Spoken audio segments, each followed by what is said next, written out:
Yes, good evening everyone. चलिए class को continue करते हैं। एंड कल के लेक्चर में हमने रिवीजन किया था कंसोलिडेटेड बैलेंस शीट। एक बार 2 मिनट दो मुझे रिकैप करने के लिए, फिर उसके आगे की कहानी जब हम पढ़ेंगे तो फ्लो बन जाएगा। चैप्टर है कंसोलिडेशन।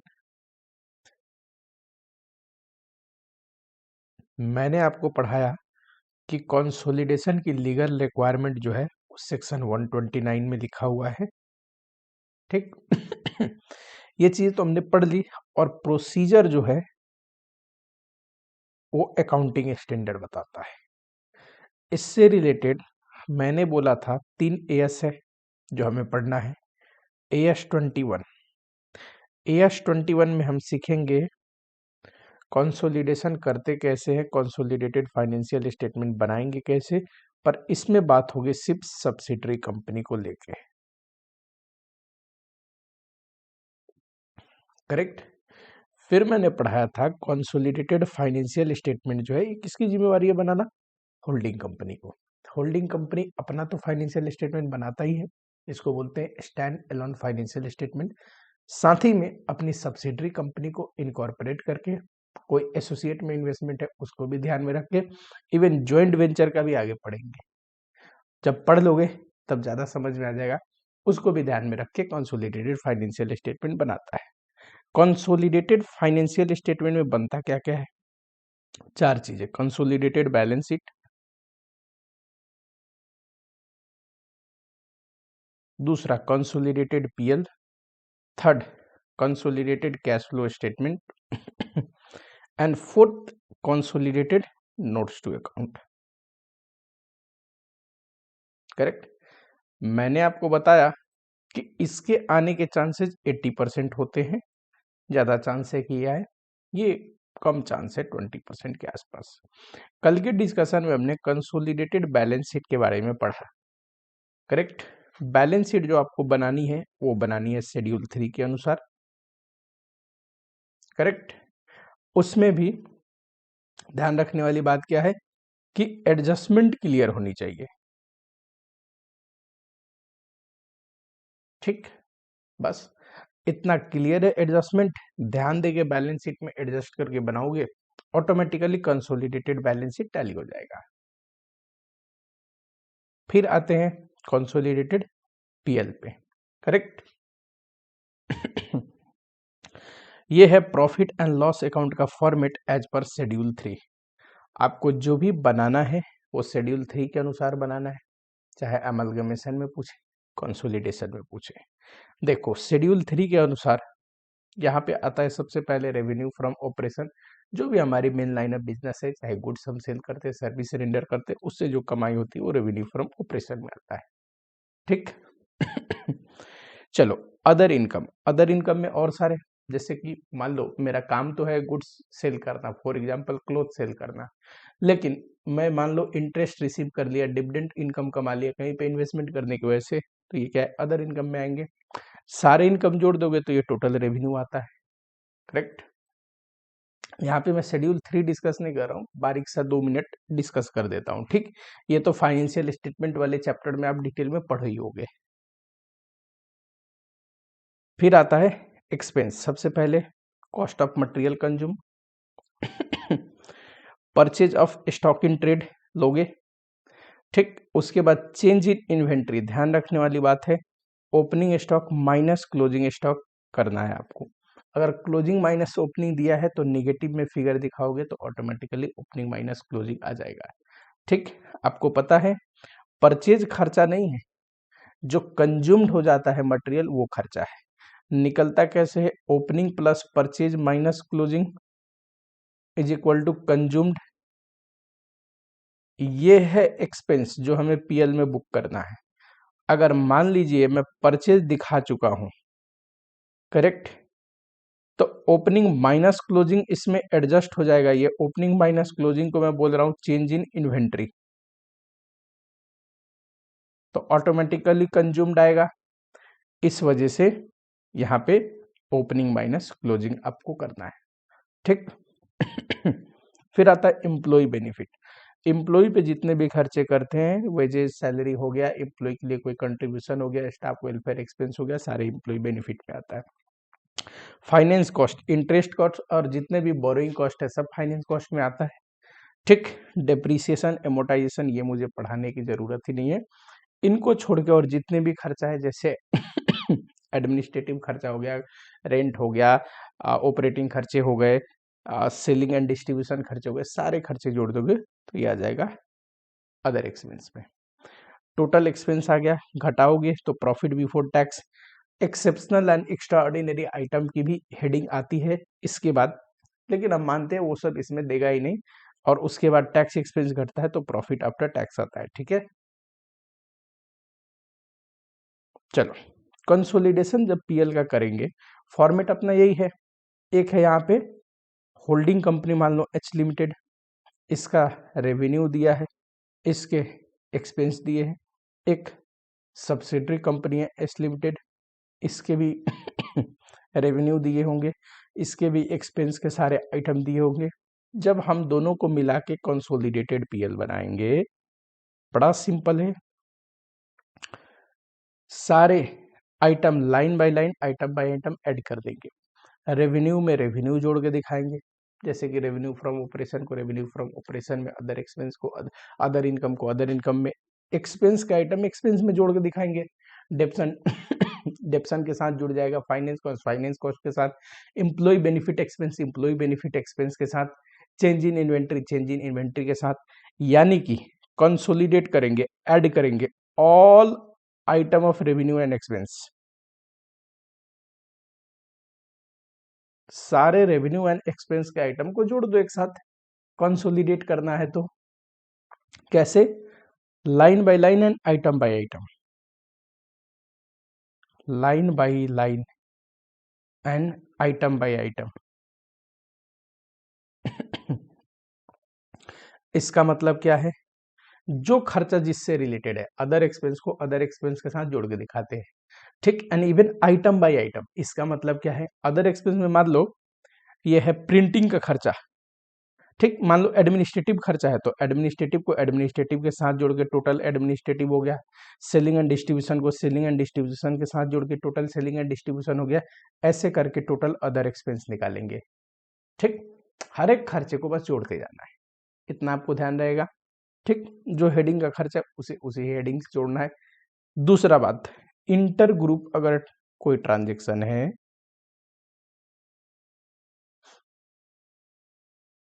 उसको एलिमिनेट करना है।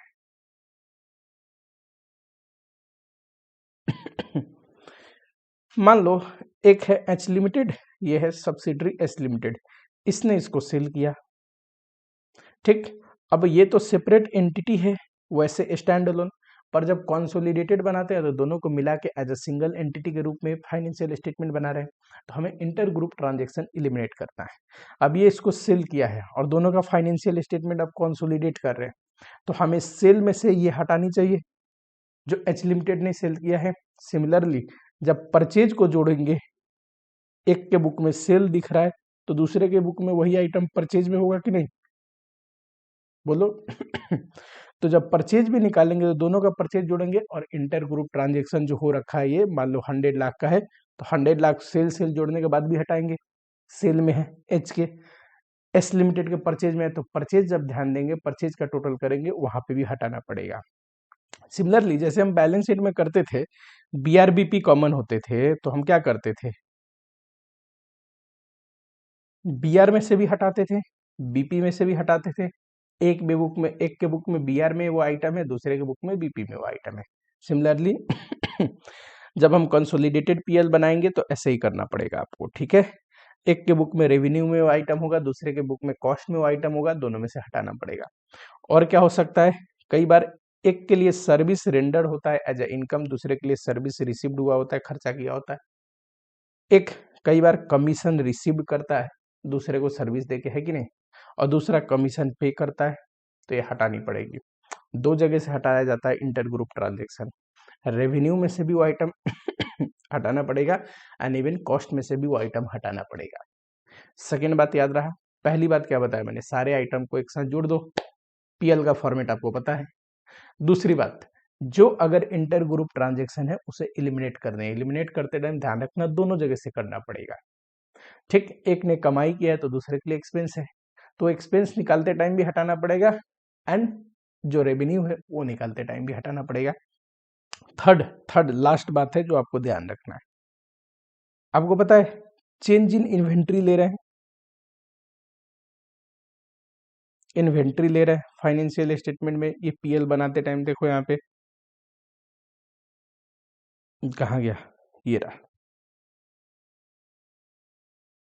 अब ये भी कंसोलिडेट करके लोगे तो दोनों का लेना पड़ेगा, एच लिमिटेड का भी change in inventory plus S limited का भी। और कई बार ऐसा होता है कि यहाँ पे मान लो किसी ने सेल किया, दूसरे के इन्वेंट्री में वो स्टॉक अभी अब ऑलरेडी पड़ा है, स्टॉक ऑलरेडी पड़ा है क्लोजिंग स्टॉक में। ठीक, तो अनरियलाइज प्रॉफिट का केस आ गया इन्वेंट्री में। आपको पता है अनरियलाइज प्रॉफिट इन्वेंट्री से हटाते हैं, तो चेंज इन इन्वेंट्री लिखेंगे जब यहाँ पे तो अनरियलाइज प्रॉफिट को एलिमिनेट करना नहीं भूलना है, नहीं तो मिस्टेक हो जाएगा। क्योंकि इन्वेंट्री तो क्लोजिंग स्टॉक और ओपनिंग स्टॉक है और उसमें अनरियलाइज प्रॉफिट का हिस्सा है, तो अगर क्लोजिंग स्टॉक में कोई अनरियलाइज प्रॉफिट है तो उसको हटाएंगे चेंज इन इन्वेंट्री का टोटल करते टाइम। 3 स्टेप बस याद रखोगे, हो गया कंसोलिडेटेड पीएल। चलो एक क्वेश्चन देखते हैं। देखो सारे रेवेन्यू एंड कॉस्ट को एक्सपेंस को line by line item by item add कर दो, इंटर ग्रुप ट्रांजेक्शन को एलिमिनेट कर दो। जैसे कि परचेज सेल हो गया तो सेल में से भी हटाना है, परचेज में से भी। किसी ने सर्विस दिया तो इनकम कमाया, ठीक है, मान लो कोई मैं कंसल्टेंसी दिया, कंसल्टेंसी फी कमाया तो मेरे इनकम में होगा। उसने तो एक्सपेंस बुक किया होगा, मान लो एडमिनिस्ट्रेटिव एक्सपेंस में उसको दिखा रखा है, तो बताओ जब इनकम निकालूंगा तब भी ये हटाना पड़ेगा, एलिमिनेट करना पड़ेगा, जब एक्सपेंस का टोटल करूंगा उसमें भी तो जुड़ा है खर्चे में, ये हटाना पड़ेगा। ठीक, अनरियलाइज प्रॉफिट जो क्लोजिंग इन्वेंट्री में है वो आपको ध्यान से एलिमिनेट करना पड़ेगा चेंज इन इन्वेंट्री निकालते टाइम। यहाँ पे बच्चों से ये वाली पॉइंट में मिस्टेक हो जाता है, भूल जाते हैं जब कर रहे होते हैं तो अनरियलाइज प्रॉफिट इन्वेंट्री से हटाना भूल जाते हैं। ठीक, तो ये 3 चीज आप ध्यान रखोगे क्या, बोलो फटाफट से। क्वेश्चन देखिए एक, आओ जरा।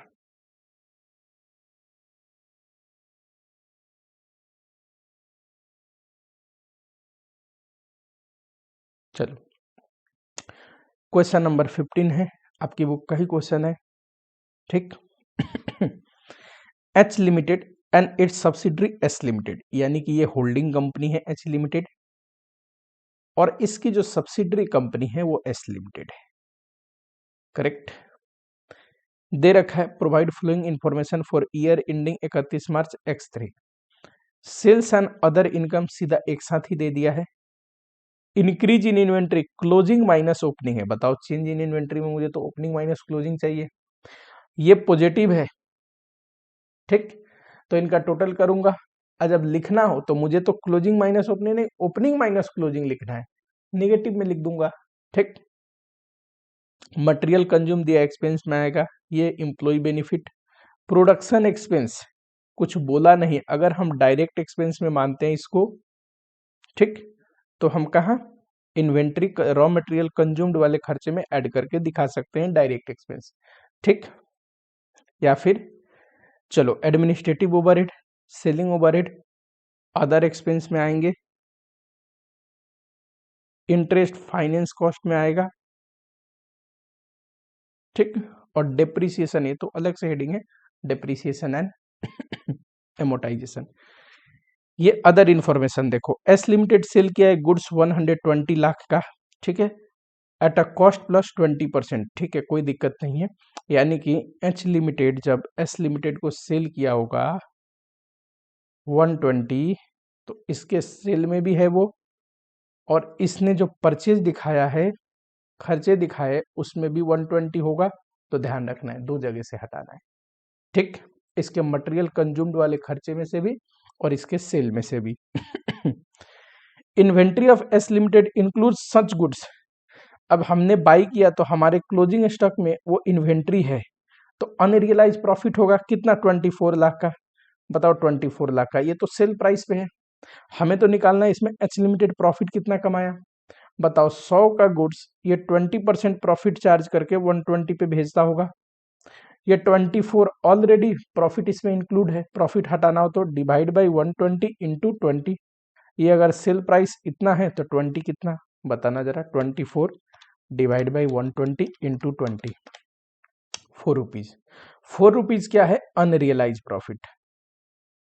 अनरियलाइज प्रॉफिट भूलोगे तो नहीं, चेंज इन इन्वेंटरी निकालते टाइम अनरियलाइज प्रॉफिट हटाना है, ठीक। Administrative expense of S limited include 5 lakh paid to H limited as a consultancy fee. H limited S limited को कंसल्टेंसी दिया, करेक्ट। तो इसके तो रेवेन्यू में वो आइटम होगा 5 लाख का, और इसके एडमिनिस्ट्रेटिव एक्सपेंस में है। तो देखो जब रेवेन्यू निकालेंगे उसमें से ये 5 लाख हटानी पड़ेगी और जब एडमिनिस्ट्रेटिव एक्सपेंस का टोटल करेंगे दोनों का तो उसमें से भी ये 5 लाख हटाना पड़ेगा। Selling and distribution expense of H limited include 10 lakh paid to S limited as a commission. ये है एच लिमिटेड, ये है एस लिमिटेड। एस लिमिटेड ने इसको क्या दिया, कंसल्टेंसी, क्या दिया, कमीशन सर्विस दिया होगा तो कमीशन चार्ज किया, हमने ऐसे कर देते हैं। ये रहा, इसने कमीशन पे किया, एच लिमिटेड ने पेड किया कमीशन, तो इसके रेवेन्यू में आइटम होगा, इसके खर्चे में होगा सेलिंग एंड डिस्ट्रीब्यूशन एक्सपेंस में। तो ध्यान रखेंगे जब दोनों का टोटल रेवेन्यू करेंगे वहां से भी ये 10 लाख हटानी पड़ेगी, और जब सेलिंग एंड डिस्ट्रीब्यूशन का खर्चा निकालेंगे उसमें उससे भी ये 10 लाख हटाना पड़ेगा।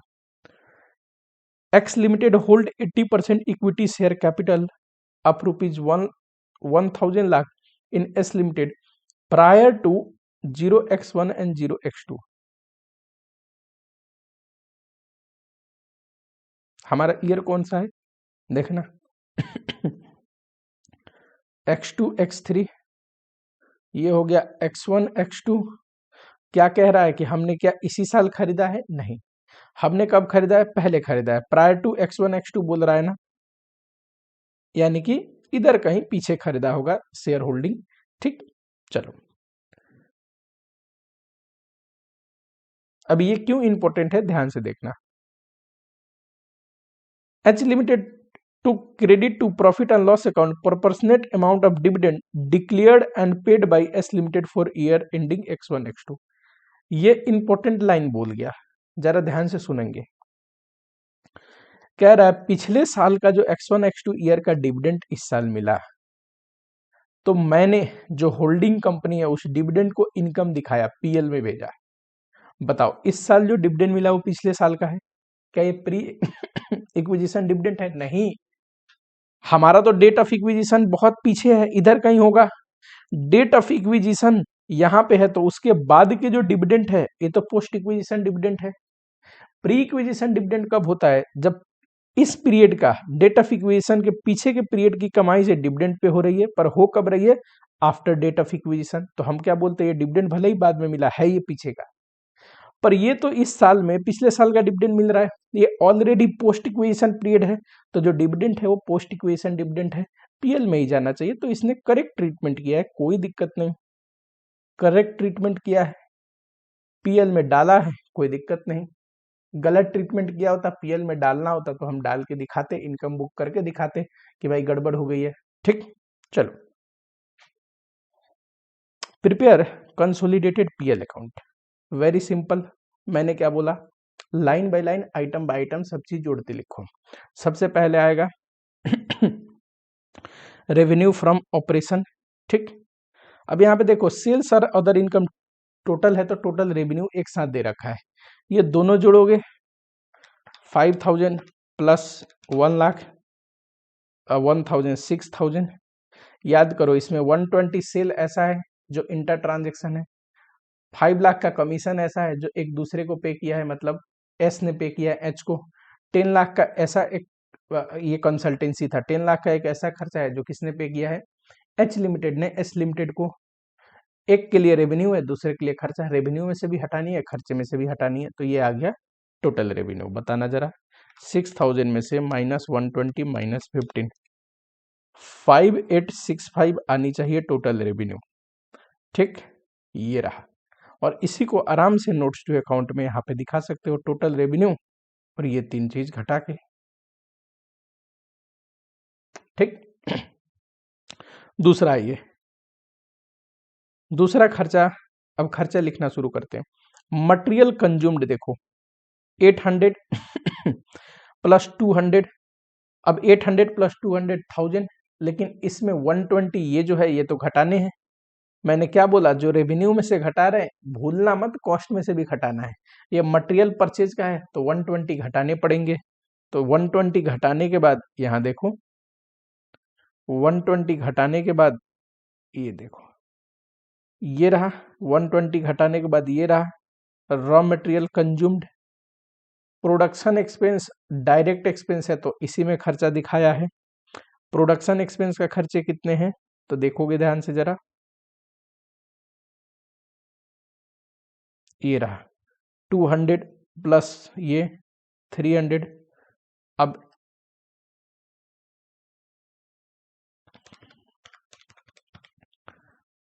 $880 प्लस 300 1180, ये रहा 1180। चेंज इन इन्वेंट्री देखो, चेंज इन इन्वेंट्री कितना है, कहाँ गया, ये रहा 1000 प्लस 200। 1000 लिखोगे प्लस 200 लिखोगे, ये H limited S limited, total हो गया 1200 माइनस अनरियलाइज प्रॉफिट मैंने 4 निकाला था तो 1196। अब बताओ, अगर ये ओपनिंग माइनस क्लोजिंग दिया होता तो एज इट इज लिखते, पर ये क्लोजिंग माइनस ओपनिंग दिया है तो जब ओपनिंग माइनस क्लोजिंग करेंगे तो ये निगेटिव में लिखना पड़ेगा, 1196 निगेटिव में। उसके बाद इम्प्लॉय बेनिफिट देखो, wages and salary as it is जोड़ दो 950 आएगा।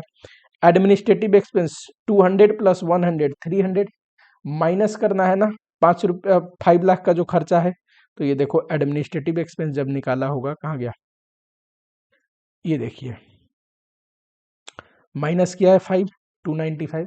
वैसे ही सेलिंग एंड डिस्ट्रीब्यूशन जोड़ोगे तो 10 लाख का जो कमीशन है वो घटाओगे तो ये आया टोटल, ये अदर एक्सपेंस आए। Finance cost as it is जोड़ देना है, डेप्रिसिएशन एज इट इज जोड़ देना है, कोई उसमें लॉजिक नहीं, सब चीज रख दोगे हो गया। ठीक है, इंपॉर्टेंट बात क्या थी आपको, इंपॉर्टेंट बात थी सर इसमें अनरियलाइज प्रॉफिट हटाना है प्लस निगेटिव में लिखना है, क्योंकि ओपनिंग माइनस क्लोजिंग ना देके क्लोजिंग माइनस ओपनिंग दिया है। ठीक, इसमें इंटर ग्रुप जो परचेज है वो हटाना है। अगला अदर एक्सपेंस में administrative and selling and distribution खर्चा है।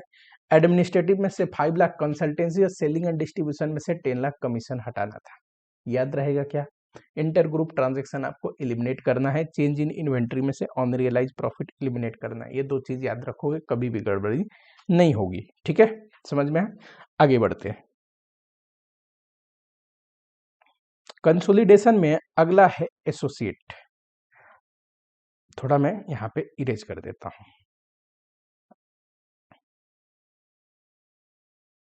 एसोसिएट एसोसिएट किसको बोलते हैं, एसोसिएट कंपनी वो कंपनी है जिसमें हमारा क्या है, सिग्निफिकेंट इन्फ्लुएंस। कंट्रोल था तो उसको क्या बोलते थे, अगर किसी कंपनी में किसी कंपनी का कंट्रोल है तो उसको बोलते हैं सब्सिडरी। अगर मेरा कंट्रोल है तो मैं क्या बोलूंगा, वो मेरा सब्सिडरी कंपनी है। करेक्ट, और सिग्निफिकेंट इन्फ्लुएंस है तो सर सिग्निफिकेंट इन्फ्लुएंस है तो इसको बोलते हैं एसोसिएट। कंट्रोल बताओ, 2 तरीके से आ सकता है, एक तो वोटिंग पावर मोर देन 50%, और दूसरा क्या था, बोलो फटाफट से, कंट्रोल कंपोजिशन ऑफ बोर्ड। और कंपोजिशन ऑफ बोर्ड में मैंने बोला था मेजॉरिटी बोर्ड ऑफ डायरेक्टर को अपॉइंटमेंट एंड रिमूवल का कंट्रोल अगर है तो मानेंगे कि कंट्रोल है। ठीक, एसोसिएट कब बनता है कोई कंपनी, जब हमारी सिग्निफिकेंट इन्फ्लुएंस है उस पर, कंट्रोल नहीं, सिग्निफिकेंट इन्फ्लुएंस। कैसे पता चलेगा कि सर सिग्निफिकेंट इन्फ्लुएंस है, अगर हम उसका operating and financial decision influence कर पाए, फाइनेंशियल डिसीजन इन्फ्लुएंस कर पाए, तो माना जाएगा कि सिग्निफिकेंट इन्फ्लुएंस है। ये बात मैंने बड़ी प्यारी तरीके से लिखा है, power to participate in financial and an और भी हो सकता है या दोनों में हो सकता है, ऑपरेटिंग पॉलिसी डिसीजन। ठीक, मान लो किसी कंपनी का फाइनेंशियल डिसीजन मैं ले रहा हूं या ऑपरेटिंग डिसीजन मैं ले रहा हूं, तो क्या माना जाएगा, मेरा सिग्निफिकेंट इन्फ्लुएंस है। अब कैसे पता चलेगा कि सिग्निफिकेंट इन्फ्लुएंस है, तो ये भी स्टेब्लिश होने के दो तरीके हैं। एक तो वोटिंग पावर, वोटिंग पावर अगर 20% और मोर है तो मानेंगे कि सिग्निफिकेंट इन्फ्लुएंस है। अगर किसी कंपनी में किसी दूसरे कंपनी का 20% और मोर वोटिंग पावर है तो हम क्या मानेंगे, उस कंपनी के ऊपर सिग्निफिकेंट इन्फ्लुएंस है, वो इन्फ्लुएंस कर सकता है किस चीज का, फाइनेंशियल एंड ऑपरेटिंग डिसीजन को। दूसरा तरीका है, कई बार आपको सिग्निफिकेंट इन्फ्लुएंस वोटिंग पावर से नहीं मिलती, एक्ट की वजह से मिल सकता है, जिसको स्टैट्यूट बोलते हैं। ठीक, और एग्रीमेंट एग्रीमेंट की वजह से मिल सकता है। इस केस में वोटिंग पावर होने की जरूरत नहीं है। फॉर एग्जांपल, मैंने किसी कंपनी को एज अ लोन ही पैसा दिया है, शेयर कैपिटल में जब तक मेरा हिस्सेदारी नहीं होगी वोटिंग पावर तो आएगा नहीं, वोटिंग पावर आता है इक्विटी में इन्वेस्टमेंट से। लेकिन एग्रीमेंट हमने ऐसा कर रखा है कि मैं उस कंपनी का ऑपरेटिंग एंड फाइनेंशियल डिसीजन ले सकता हूं। तो मैं अगर उस कंपनी का ऑपरेटिंग एंड फाइनेंशियल डिसीजन ले रहा हूं तो एग्रीमेंट की वजह से सिग्निफिकेंट इन्फ्लुएंस हो गया, तभी भी ये मेरा एसोसिएट है।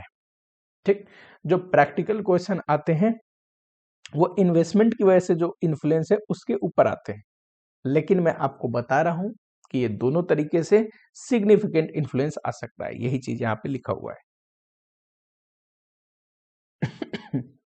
ठीक, चलो अब अकाउंटिंग कैसे करेंगे, ध्यान से सुनना जरा।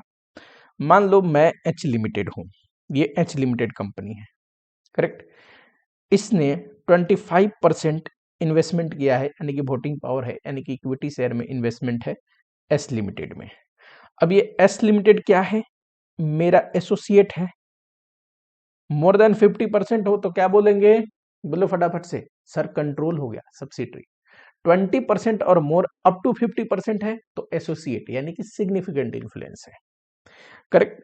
अब मैं तो दो टाइप के फाइनेंशियल स्टेटमेंट बनाता हूं, एक अपना नॉर्मल स्टैंड एलोन कि मैंने क्या परफॉर्मेंस किया, और एक मुझे बनाना पड़ता है कंसोलिडेटेड फाइनेंशियल स्टेटमेंट। जब मैं कंसोलिडेटेड फाइनेंशियल स्टेटमेंट बनाऊंगा तब इस इन्वेस्टमेंट को कैसे ट्रीट करूंगा, जब स्टैंड एलोन बनाऊंगा तब कैसे ट्रीट करूंगा, यही आपको पढ़ना है। इसके लिए हमें कौन सा बताता है, तो इसे हमें बताता है AS23 इन्वेस्टमेंट इन एसोसिएट। ठीक AS23 कहता है कि ये आपका एसोसिएट कंपनी है ना, इसमें आपने इन्वेस्टमेंट करी है, मान लो कॉस्ट ऑफ इन्वेस्टमेंट है, आपने 25% जो शेयर है वो 15 लाख में खरीदा, करेक्ट। तो कहता है स्टैंड एलोन फाइनेंशियल स्टेटमेंट में आप अपनी इन्वेस्टमेंट को एज अ AS13 रिकॉर्ड करोगे, लिखा है क्लियरली। AS13 में जैसे हम इन्वेस्टमेंट रिकॉर्ड करते हैं, investment account debit to bank, हमारा इन्वेस्टमेंट है ये, नॉर्मल इन्वेस्टमेंट दिखाएंगे। ठीक, कोई प्री इक्विजिशन डिविडेंड मिलता है तो इन्वेस्टमेंट के कॉस्ट से घटाते हैं, ये तो मुझे पढ़ाने की जरूरत ही नहीं है, AS13 में आपने पढ़ी होगी। लेकिन जब हम स्टैंड एलोन फाइनेंशियल स्टेटमेंट बनाएंगे, सॉरी कंसोलिडेटेड फाइनेंशियल स्टेटमेंट बनाएंगे, ध्यान से सुनना, नॉर्मल अपना स्टैंड एलोन फाइनेंशियल स्टेटमेंट बनाने में झंझट ही नहीं है। AS13 में जैसे हमने इन्वेस्टमेंट दिखाना सीखा है उसे इन्वेस्टमेंट दिखाएंगे।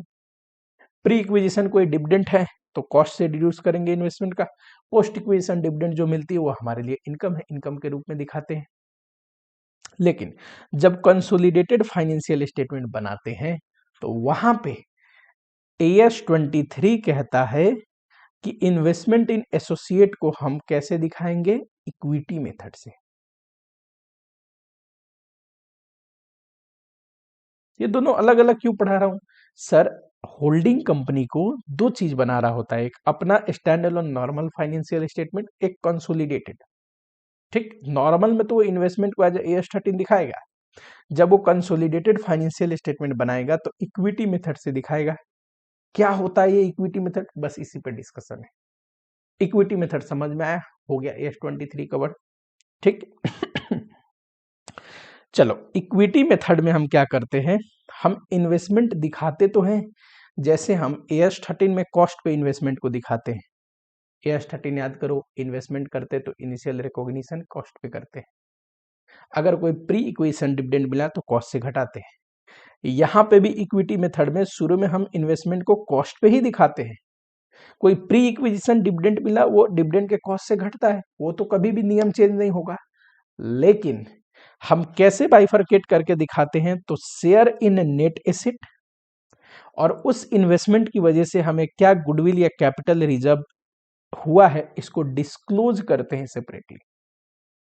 मैं आपको एक एग्जांपल के तौर पे दिखाता हूं, ये क्या कह रहा है। मान लो ये H लिमिटेड है, ये S लिमिटेड है, 20% 25% मैंने शेयर बाई किया, इन्वेस्टमेंट का कॉस्ट कितना था, 15 लाख, करेक्ट। इस कंपनी में जिस दिन मैंने इन्वेस्टमेंट किया, डेट ऑफ इक्विजिशन वाले दिन शेयर कैपिटल था 10 लाख का, रिजर्व एंड सरप्लस थे 20 लाख के, ठीक। शेयर कैपिटल 10 लाख का था, रिजर्व एंड सरप्लस था 20 लाख के। बताओ, कह रहा है कि इन्वेस्टमेंट तो नेट में हमारा को 15 लाख पे ही दिखता है कॉस्ट पे, लेकिन हम थोड़ी इसको डिटेल में दिखाते हैं। कैसे, ध्यान से सुनना। सबसे पहले हम कैलकुलेट करते हैं गुडविल या कैपिटल रिजर्व, ठीक। कैसे, जैसे हमने कॉस्ट ऑफ कंट्रोल में सीखा है, cost of investment 15 lakh less share in share capital, इसका 25% 2.5 lakh less share in pre acquisition profit, क्या होगा, इसका 25% 5 लाख। बता, क्या इसी को नेट एसेट कह सकता हूं मैं? अरे बाबू एक बात बताओ, बैलेंस शीट इमेजिन करो टी फॉर्मेट में, ये रहा फिक्स एसेट, ये रहा करेंट एसेट, ठीक। करेंट लायबिलिटी या टोटल लायबिलिटी लिख देता हूं, ये रहा लायबिलिटी, ये रहा share capital, reserve and surplus. पता है, टोटल एसेट में से ये लायबिलिटी जो घटा देते हैं ना, उसी को बोला जाता है नेट एसेट, ठीक। तो share capital plus reserve and surplus बोलूं या फिर इसी को नेट एसेट बोलूं, कोई दिक्कत तो नहीं। तो वर्ड जो है आपको बुक में दिख जाएगा net asset, share in net asset, confuse मत होना। Net asset is equal to share capital plus reserve and surplus, है कि नहीं? यानी कि यहां देखो, ये नेट एसेट में मेरा कितना परसेंट हिस्सेदारी है, 25%, इसका 25% ये होता है 7.5 लाख। 7.5 लाख के नेट एसेट मुझे मिला इन्वेस्टमेंट करने से, 25% मेरा है ना, तो 25% तो कंपनी का नेट एसेट में मेरा राइट है, ये 7.5 लाख के ही है। लेकिन मैंने पे कितना किया उस इन्वेस्टमेंट के लिए, 15 लाख। एक्स्ट्रा क्यों पे किया, जो ये एक्स्ट्रा है 7.5 लाख, इसी को तो बोलते हैं गुडविल। तो आपको कॉस्ट ऑफ इन्वेस्टमेंट को कुछ ऐसे दिखाना है, कॉस्ट ऑफ इन्वेस्टमेंट या फिर इन्वेस्टमेंट इन एसोसिएट लिखते हैं, इन्वेस्टमेंट इन एसोसिएट, दिखाना तो 15 लाख ही है, 15 लाख का इन्वेस्टमेंट किया है तो आपने बुक में, ठीक, जब आप इन्वेस्टमेंट करोगे। लेकिन इसको दिखाना कैसे है, इसको दिखाना है शेयर इन नेट एसेट, जो कि ये है 7.5 lakh, and goodwill, add goodwill 7.5 lakh, ये हो गया टोटल 15 लाख। यानी कि इन्वेस्टमेंट को कॉस्ट पे दिखाना है। ये तो सर AS13 में भी कॉस्ट पे दिखाते थे, लेकिन AS13 में क्या ये कैलकुलेशन दिखाते थे? नहीं दिखाते थे। लेकिन कंसोलिडेटेड फाइनेंशियल स्टेटमेंट में इन्वेस्टमेंट में आपका नेट एसेट में कितना शेयर है और गुडविल या कैपिटल रिजर्व कितना है, ये आपको बाइफरकेट करके दिखानी पड़ेगी। क्लियरली लिखा हुआ है AS23। सर कैसे निकलेगा ये गुडविल एंड कैपिटल रिजर्व? बड़ा सिंपल है, ये जो शेयर इन शेयर कैपिटल और share in pre acquisition profit है, इसी का जो शेयर आपका है ना, इसको बोलते हैं शेयर इन नेट एसेट। ऐसे कैसे sir? Net asset is equal to share capital plus reserve and surplus, उसमें आपका शेयर कितना है, ये रहा। कॉस्ट ऑफ इन्वेस्टमेंट से इसको घटाओगे, अगर कॉस्ट ऑफ इन्वेस्टमेंट ज्यादा है तो गुडविल, कम है तो कैपिटल रिजर्व। है कि नहीं? तो ऐसे आपको बाइफरकेट करके दिखानी पड़ेगी। अच्छा सर, AS13 में इतनी तामझाम तो नहीं थी, पर जब कंसोलिडेटेड स्टेटमेंट बना रहे हैं तो इतनी डिटेल में क्यों दिखा रहे हैं? ये इंपॉर्टेंट क्वेश्चन है। इतनी डिटेल में क्यों दिखा रहे हैं कि हमारा नेट एसेट में कितना शेयर है, गुडविल कैपिटल रिजर्व कितना हुआ? देखो, ये सिंपली सिर्फ एक इन्वेस्टमेंट नहीं है जो रिटर्न जनरेट करने के पर्पज से हम कर रखे हैं। एक एसोसिएट के ऊपर अपना क्या होता है, सिग्निफिकेंट इन्फ्लुएंस भी होता है, और सिग्निफिकेंट इन्फ्लुएंस होने की वजह से हमारा एक इंटरेस्ट है उसमें, हम उसकी रिसोर्सेज को इन्फ्लुएंस कर पाते हैं, तो इस वजह से हमें थोड़ी ज्यादा डिटेल दिखाने की जरूरत होती है। ठीक, ये नॉर्मल कोई इन्वेस्टमेंट नहीं है, हमारा एसोसिएट है। ठीक, तो इस तरीके से आप दिखाओगे। जब भी क्वेश्चन आए इन्वेस्टमेंट खरीदा कंसोलिडेटेड फाइनेंशियल स्टेटमेंट में कैसे दिखेगा? सर गुडविल कैपिटल रिजर्व निकाल लूंगा और इन्वेस्टमेंट को ऐसे दिखाऊंगा। इन्वेस्टमेंट तो सर कॉस्ट पे ही दिखाऊंगा, लेकिन ऐसे बाइफरकेट करके दिखाऊंगा। गुडविल है तो एड हो रखा है, कैपिटल रिजर्व होता तो लेस होता। चलो दूसरा एग्जांपल ले लेता हूं कैपिटल रिजर्व का, आपका भी क्यों मन में ऐसा रहे। सेकेंड एग्जांपल लेते हैं, मान लो शेयर कैपिटल है 50 लाख, ठीक, एंड रिजर्व एंड सरप्लस है 40 लाख, करेक्ट? अब बताना जरा, फिर कैसे आता? कॉस्ट ऑफ इन्वेस्टमेंट 15 लाख, ठीक, less share in share capital, less share in pre acquisition profit, इसमें अपना 25% है, कितना आएगा? ये तो आया 1250, ये 10 लाख। बताओ जरा, अब देखना, अपना शेयर इन नेट एसेट ज्यादा है, यही है ना? Share in net asset 12.5 plus 10 22.5, और कॉस्ट ऑफ इन्वेस्टमेंट कम है, तो यहां पे आ गया कैपिटल रिजर्व, कितना आया सर? 7.5 आया। अब मैं अगर कंसोलिडेटेड बैलेंस शीट में कैसे दिखाते हैं, जब हम इन्वेस्टमेंट करते हैं तो हमें क्या होता है, नेट एसेट का शेयर गुडविल कैपिटल रिजर्व को सेपरेटली डिस्क्लोज करना पड़ता है, तो हम ऐसे दिखाएंगे, कॉस्ट ऑफ इन्वेस्टमेंट, या इन्वेस्टमेंट इन एसोसिएट वर्ड लिखो, ज्यादा बेहतर है, इन्वेस्टमेंट इन एसोसिएट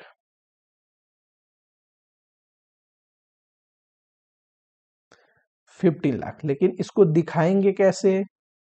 तो इसको दिखाएंगे ऐसे, share in net asset sir 22.5 lakh, less capital reserve 7.5 lakh, कितना आएगा?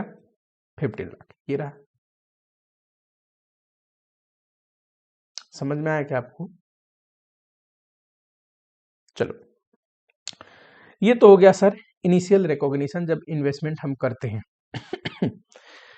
एक आता है कुछ दिन बाद अब balance sheet date. For example मान लो ये साल था, यहाँ पे मैंने जब डेट ऑफ इन्वेस्टमेंट था, डेट ऑफ इक्विजिशन था, इन्वेस्टमेंट किया एसोसिएट में, तो इन्वेस्टमेंट को कॉस्ट पे दिखाते हैं, लेकिन समस्या क्या है, एक और चीज दिखाते हैं। क्या दिखाते हैं बोलो फटाफट से? सर ये भी दिखाते हैं कि नेट एसेट में शेयर कितना था, गुडविल कैपिटल रिजर्व कितना था। अब आ गया balance sheet date. Balance sheet date पे तो हम कंसोलिडेटेड फाइनेंशियल स्टेटमेंट बनाएंगे, consolidated PL and consolidated balance sheet बनाएंगे।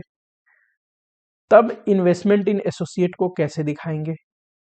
इन्वेस्टमेंट इन एसोसिएट,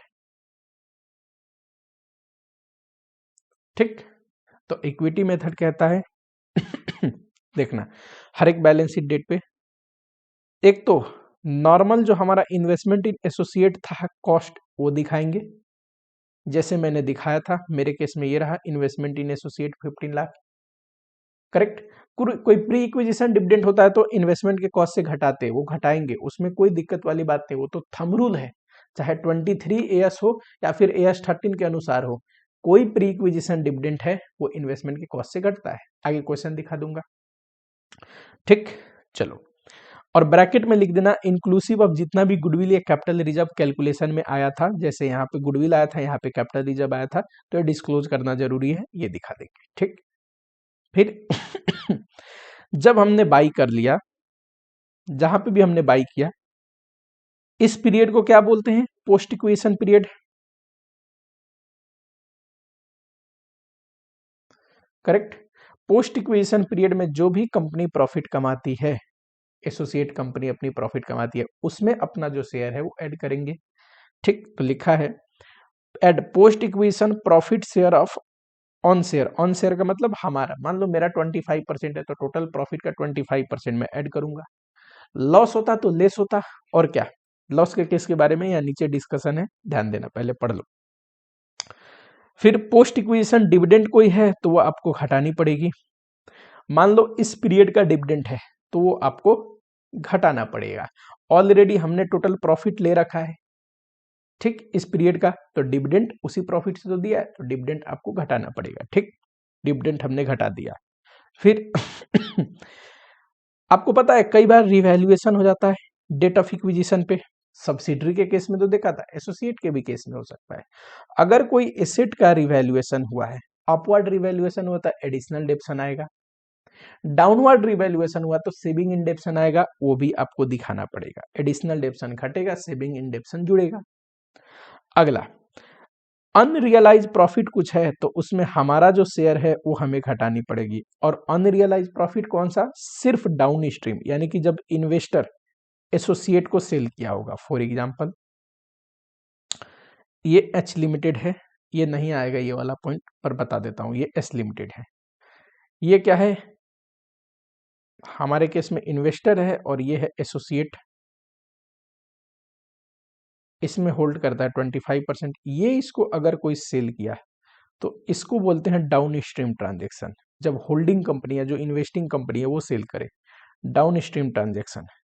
ठीक, अगर कोई डाउन स्ट्रीम ट्रांजेक्शन हो रखा है, उसमें कोई अनरियलाइज प्रॉफिट है, तो हमारा जो उसमें शेयर है, ठीक, वो हमें घटाना पड़ेगा। ठीक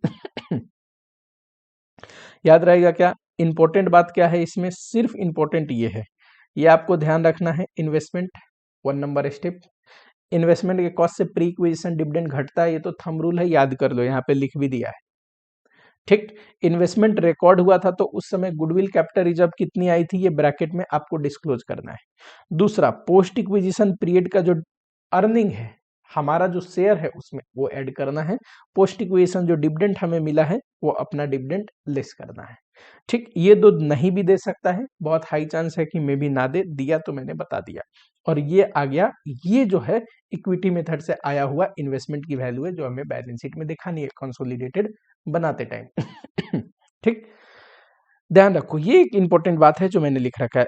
अगर पोस्ट इक्विजिशन लॉस आए, यहाँ पे पोस्ट इक्विजिशन प्रॉफिट था तो उसका शेयर ले रहे थे, ऐड हो रहा था, लॉस आए तो घटाएंगे। लेकिन एक बात ध्यान रखना, लॉस घटता तो है पर कभी भी इन्वेस्टमेंट की वैल्यू नील नहीं हो सकती। मैं किसी कंपनी में पैसा लगाऊं, ज्यादा से ज्यादा इन्वेस्टमेंट की नील, सॉरी बोल रहा हूँ, निगेटिव नहीं हो सकती। मैं अगर किसी कंपनी में पैसा लगाऊं, ठीक है, तो ये इन्वेस्टमेंट लॉस घटा घटा के, अगर मान लो लॉस पे लॉस हो रहा है तो मेरा तो शेयर ऑफ लॉस आएगा। घट के अगर निगेटिव आ रहा है तो हमें नील लिखना है, निगेटिव नहीं लेना है। फॉर एग्जाम्पल, मान लो कॉस्ट ऑफ इन्वेस्टमेंट है 15 लाख, ठीक, करेक्ट। जब इन्वेस्टमेंट हो गया तो पोस्ट इक्विजिशन पीरियड में लॉस आया 80 लाख का, करेक्ट। और हमारा इसमें जो शेयर है वो 25% है, तो आप क्या करोगे? पोस्ट इक्विजिशन का लॉस एडजस्ट करोगे। पोस्ट इक्विजिशन लॉस 80 का 25% कितना होता है? बताओ फटाफट से। 20 लाख। अब बताओ, ये तो निगेटिव आ जाएगा, ये निगेटिव है, लॉस घटता है। 5 लाख निगेटिव आ जाएगा, आपको निगेटिव नहीं लेना है। इन्वेस्टमेंट ज्यादा से ज्यादा क्या होगा? नील होगा, निगेटिव थोड़ी ना होगा। मेरा कोई ऑब्लिगेशन ही नहीं है, ज्यादा से ज्यादा मैंने शेयर में जो पैसा लगाया है, मैक्सिमम ऑब्लिगेशन कितनी होती है? जो शेयर में इन्वेस्टमेंट है वो डूब जाएगा, डूब जाएगा। अलग से कोई मेरी ऑब्लिगेशन तो है नहीं उस कंपनी में, ठीक। तो इसीलिए इन्वेस्टमेंट की वैल्यू हम क्या लेते हैं? नील, निगेटिव नहीं लेते, ठीक है, याद रहेगा आपको। लेकिन मान लो अब नेक्स्ट टाइम प्रॉफिट हुआ, नेक्स्ट ईयर में, अगले बैलेंस शीट पे ये तो पोस्ट इक्विजिशन फर्स्ट पीरियड में आपने 20 घटाया था, लेकिन 5 लाख निगेटिव आ रहा था तो नील ही लिखा। अगली बार मान लेते हैं फॉर एग्जांपल 50 प्रॉफिट आया, नेक्स्ट पीरियड में पोस्ट इक्विजिशन में 50 प्रॉफिट आया, इसमें मेरा शेयर है 25%। अब 25% शेयर है, उस हिसाब से मुझे पोस्ट इक्वेशन प्रॉफिट कितना जुड़ेगा इसमें, ध्यान से बताओ जरा, 12.5, करेक्ट। लेकिन 12.5 पूरा ऐड नहीं करूंगा, क्यों सर? पीछे जो 5 लाख का अनरियलाइज लॉस था जो हमने नहीं दिखाया था, वो एडजस्ट करके सिर्फ 7.5 लाख प्रॉफिट ऐड करेंगे इन्वेस्टमेंट में। ये है इंपॉर्टेंट बात। यानी कि शेयर ऑफ लॉस घटाते हैं, लेकिन इन्वेस्टमेंट की वैल्यू नील हो सकता है, निगेटिव नहीं हो सकता। कभी निगेटिव आ रहा है तो आप नील लिख दो, और जो एक्सेस लॉस है वो अनरियलाइज अनरिकॉग्नाइज लॉस है। अनरिकॉग्नाइज लॉस है। फ्यूचर में जब प्रॉफिट हमें होता है ना, तो इन्वेस्टमेंट में पोस्ट इक्वेशन प्रॉफिट जुड़ता है। अब जब पोस्ट इक्वेशन प्रॉफिट जुड़ेगा तो पीछे कोई अनरिकॉग्नाइज लॉस है, उसको सेटअप करने के बाद बैलेंस ही जुड़ेगा। याद रहेगा क्या? इतना बस यहाँ पे नोट्स में लिखा हुआ है, ये रहा। ठीक, जरा एक दो क्वेश्चन देखते हैं, फिर आते हैं। ये कॉन्सेप्ट बहुत सिंपल है, इसमें कुछ नहीं है। पहले एक दो क्वेश्चन देख लो।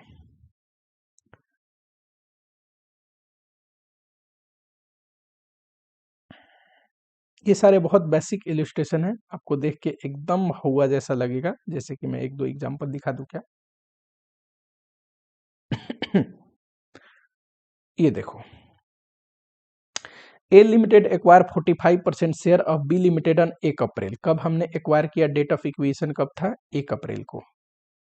ठीक, प्राइस कितना पे किया? 15 लाख। फ्लोइंग एक्सट्रैक बैलेंस है बी लिमिटेड का 1 अप्रैल 2000x1, यानी कि 1 अप्रैल का ही बैलेंस दे रखा है। पेड अप शेयर कैपिटल है ये, और ये दोनों क्या है? रिजर्व एंड सरप्लस के पार्ट है, 15 लाख। ठीक है, B limited reported net profit of 3 lakh. इस दौरान, इस पीरियड में नेट प्रॉफिट कितना कमाया हमारा जो एसोसिएट है? 3 लाख का, correct. And paid dividend of 1 lakh for the year ending X2। Oh my God, ये इंपॉर्टेंट लाइन बोलिए जरा। ये X1 ईयर है, ये X2 है। ये जो 1 लाख का डिविडेंड है, ये क्या प्री इक्विजिशन डिविडेंड है कि पोस्ट इक्विजिशन डिविडेंड है? बताना जरा फटाफट से। एनीवन? 1 लाख का जो डिविडेंड है, ये प्री इक्विजिशन डिविडेंड है या पोस्ट इक्विजिशन डिविडेंड है? ये पोस्ट इक्वेशन डिविडेंड है। क्लियरली कह रहा है डिविडेंड कौन से साल के लिए है? X2 ईयर के लिए। ये जो साल खत्म हुआ है ना, इसी साल के लिए डिविडेंड है, साल के अंत में दे रहा है। यूजुअली डिविडेंड जो इस साल का है हम कब देते हैं? अगले साल देते हैं। पर नहीं बोला तो कोई बात नहीं, इसी साल दे रहा है, दो, कोई दिक्कत नहीं। इंतरिम डिविडेंड में नहीं, हम जब कमाते हैं उसी साल दे देते हैं डिविडेंड। इसी साल डिविडेंड दे रहा है, कोई दिक्कत नहीं। लेकिन हमने तो शेयर यहाँ पे खरीदा था, इसके बाद की कमाई पोस्ट इक्वेशन प्रॉफिट है। इसकी बाद की कमाई से मिलने हुआ डिविडेंड पोस्ट इक्वेशन डिविडेंड है। यही बोलता डिविडेंड X1 ईयर के लिए, for the year ending X1, यानी कि पिछले साल जो खत्म हुआ था उसका डिविडेंड है, इस साल दे रहे हैं। तो क्या मानते? बोलो फटाफट। तब मानते प्री इक्विजिशन डिविडेंड, लेकिन क्लियरली बोला X2 के लिए, तो ये पोस्ट इक्वेशन डिविडेंड है। ठीक, जब इन्वेस्टमेंट हमने किया 1/4 को, तो मैंने आपको क्या बताया था? बोलो फटाफट से। स्टैंड अलोन फाइनेंशियल स्टेटमेंट में पूछा क्या है, देता देखना। Calculate amount at which investment in B limited shall be shown in consolidated financial statement balance sheet on 31 X2। X2 में किस वैल्यू पे दिखाएंगे, जरा ये पूछ रहा है। कोई बात नहीं, ठीक है। कंसोलिडेटेड फाइनेंशियल स्टेटमेंट में ध्यान से देखना, जब हमने इन्वेस्टमेंट एक्वायर किया था तब कितना गुडविल कैपिटल रिजर्व हुआ था? कैसे निकलता है? कॉस्ट ऑफ इन्वेस्टमेंट, या फिर इन्वेस्टमेंट इन एसोसिएट वर्ड डालो, ज्यादा बढ़िया है। Investment in associate,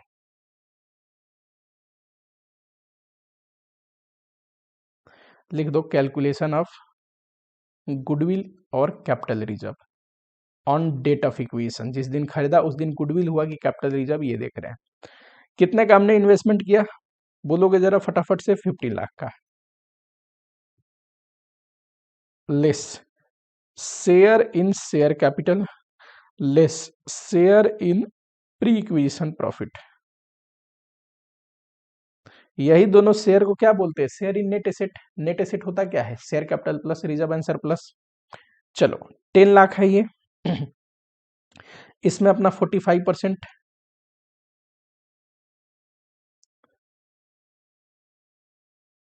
reserve and surplus कितना है उस दिन? 15 लाख। उसमें अपना 45%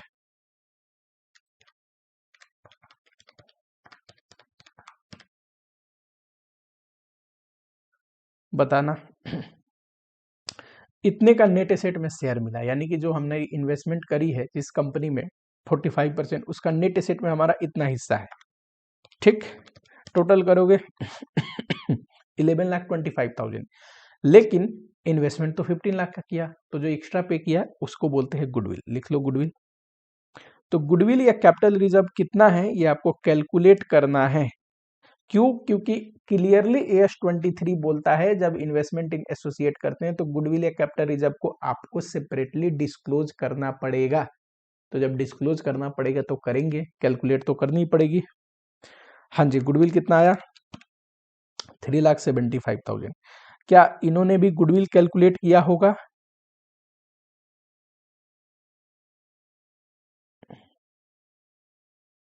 कुछ मिस्टेक हो गया क्या? अच्छा, ये टोटल 1 लाख है ना, 6 लाख है। मिस्टेक ये हो गया कि ये 6 लाख है, 10 लाख मैंने समझ लिया था, फिर तो अलग ही फिगर आएगा। करो जरा फटाफट से निकालो। सर 6 लाख का 45% आया 2,70,000। अब करो 720 नेट एसेट एंड 15 घटा दोगे 780। ठीक, दिखाते कैसे इन्वेस्टमेंट? बड़ा सिंपल है सर। गुडविल कैपिटल रिजर्व आ गया, अब इन्वेस्टमेंट कुछ ऐसा दिखाते हैं। बैलेंस शीट में ये निकाल के दिखाओगे, ठीक है? कैलकुलेशन ऑफ गुडविल या capital reserve under equity method. ठीक, अब उसके बाद लिखोगे हमसे क्या पूछा है, इन्वेस्टमेंट की वैल्यू बताइए। बैलेंस शीट डेट पे कोई दिक्कत नहीं। Computation of value of investment on balance sheet date, that is 31/3/2। बताओ हमने शेयर कब एक्वायर किया था? 1/4/1 को। बैलेंस शीट कब है? 31/3/2 को। करेक्ट। क्या लिखोगे? कॉस्ट ऑफ इन्वेस्टमेंट कितना था? इन्वेस्टमेंट का कॉस्ट सर 15 लाख तो था, लेकिन हम गुडविल कैपिटल रिजर्व जो आया होता है उसको भी सेपरेटली दिखाते हैं। कैसे? इस 15 लाख को दो हिस्सों में दिखाएंगे। Share in net asset 7,20,000 plus goodwill 7,80,000, total करके आया 15 लाख। ऐसे ही पढ़ाया था आपको। ठीक, देखो जरा, ऐसे ही डिस्क्लोज किया है, ऐसे ही आपको डिस्क्लोज करना है। कॉस्ट ऑफ इन्वेस्टमेंट को लिखना तो है, लेकिन उसको बाइफरकेट करके लिखना है कि उसमें गुडविल कितना है और नेट एसेट कितना है। समझ में आया क्या आपको? चलो, ये तो पहला स्टेप था। उसके बाद बैलेंस शीट डेट पे जब हम दिखाते हैं, जरा एस पे आएंगे तो इन्वेस्टमेंट तो दिखाते ही है। और क्या sir? Post acquisition profit loss जो भी होता है उसमें अपना हिस्सा है। प्रॉफिट है तो जोड़ेंगे, लॉस है तो घटाएंगे। लॉस के केस में याद रखेंगे इन्वेस्टमेंट नील हो सकता है, निगेटिव नहीं। ठीक, भविष्य में अगर नील हो गया, ठीक है, निगेटिव होने वाला था पर मैंने नील लिखा, कुछ अनरिकॉग्नाइज लॉस रह गया, तो भविष्य में जब प्रॉफिट आएगा उसका शेयर जोड़ेंगे तो अनरिकॉग्नाइज जो लॉस है उतना छोड़ के बैलेंस प्रॉफिट जोड़ेंगे। याद रहेगा क्या? सर कोई पोस्ट इक्वेशन डिविडेंड है उसमें भी जो अपना शेयर है उसको घटाते हैं। आ जाओ जरा, क्या इन्होंने वैसे किया है? ध्यान से देखेंगे। चलो कर ही देते हैं ना, कितना ही टाइम लगेगा। कहाँ पे कर रहे थे हम लोग? ये रहा, ऐड करो share in post acquisition profit, share in post acquisition profit. बताओ हमारे इन्वेस्टमेंट करने के बाद की जो पीरियड में हमने 3 लाख कमाए वो क्या है? पोस्ट इक्विजिशन प्रॉफिट है, उसमें अपना 45%। और क्या है सर? यहाँ पे जो डिविडेंड मिला है साल के अंत में, ये इसी साल का डिविडेंड है। ये जो पीरियड है ये पोस्ट इक्वेशन पीरियड है। अगर सर पीछे का डिविडेंड होता तो मैं इन्वेस्टमेंट के कॉस्ट से ही घटा देता, इन्वेस्टमेंट के कॉस्ट से घटा के लिखा होता, ठीक है। लेकिन ये पोस्ट इक्वेशन डिविडेंड है तो हमें यहाँ पे दिखाना है। लेस करेंगे share in post equation dividend. कितना है, तो सर 1 लाख का पोस्ट इक्विजिशन डिविडेंड है, 45% अपना शेयर, 45,000 ये तो घटेगा, ये जुड़ेगा,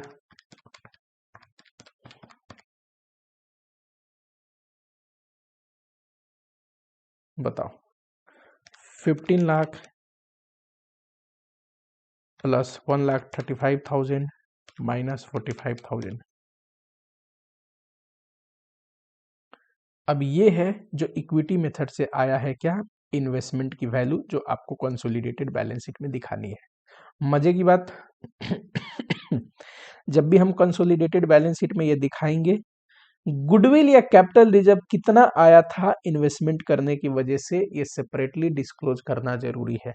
क्या सर कोई बच्चा सीधा कॉस्ट ऑफ इन्वेस्टमेंट लिया, ये 2 आइटम एडजस्ट किया, ये बता दिया, मार्क्स मिलेंगे? मेरे हिसाब से ये रिक्वायरमेंट है, तो गड़बड़ी हो गई। अगर आप नहीं दिखा रहे हो तो मार्क्स काटेगा जरूर इंस्टीट्यूट, कितना काटेगा मुझे नहीं पता, ठीक, वो डिपेंड करता है पेपर चेक करने के ऊपर। चलो एक और क्वेश्चन मैं समझा दूं, बढ़िया क्वेश्चन लेके आया एक, कहाँ गया,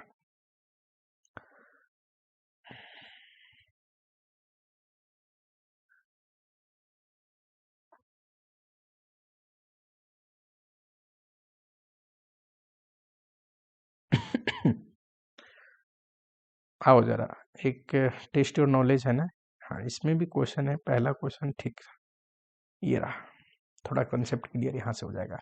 bright limited acquire 30% of east India share ₹4, ये क्या है, cost of investment 2 lakh on 1/6/2000 by such acquisition bright can exercise significant influence. हाँ जी, सिग्निफिकेंट इन्फ्लुएंस एक्सरसाइज कर सकता है क्योंकि 30% वोटिंग पावर है, तो ये तो एसोसिएट हो गया।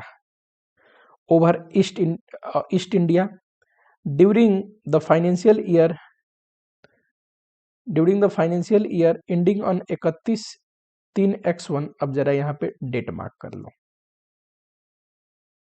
ये है 31/3/X1, तो ये हो जाएगा 31/3/X2, करेक्ट। हमने कब शेयर खरीदा, तो हमने सर शेयर खरीदा है, डेट ऑफ इक्विजिशन ये रहा, कहाँ पे है, 1/6/X1 को, करेक्ट।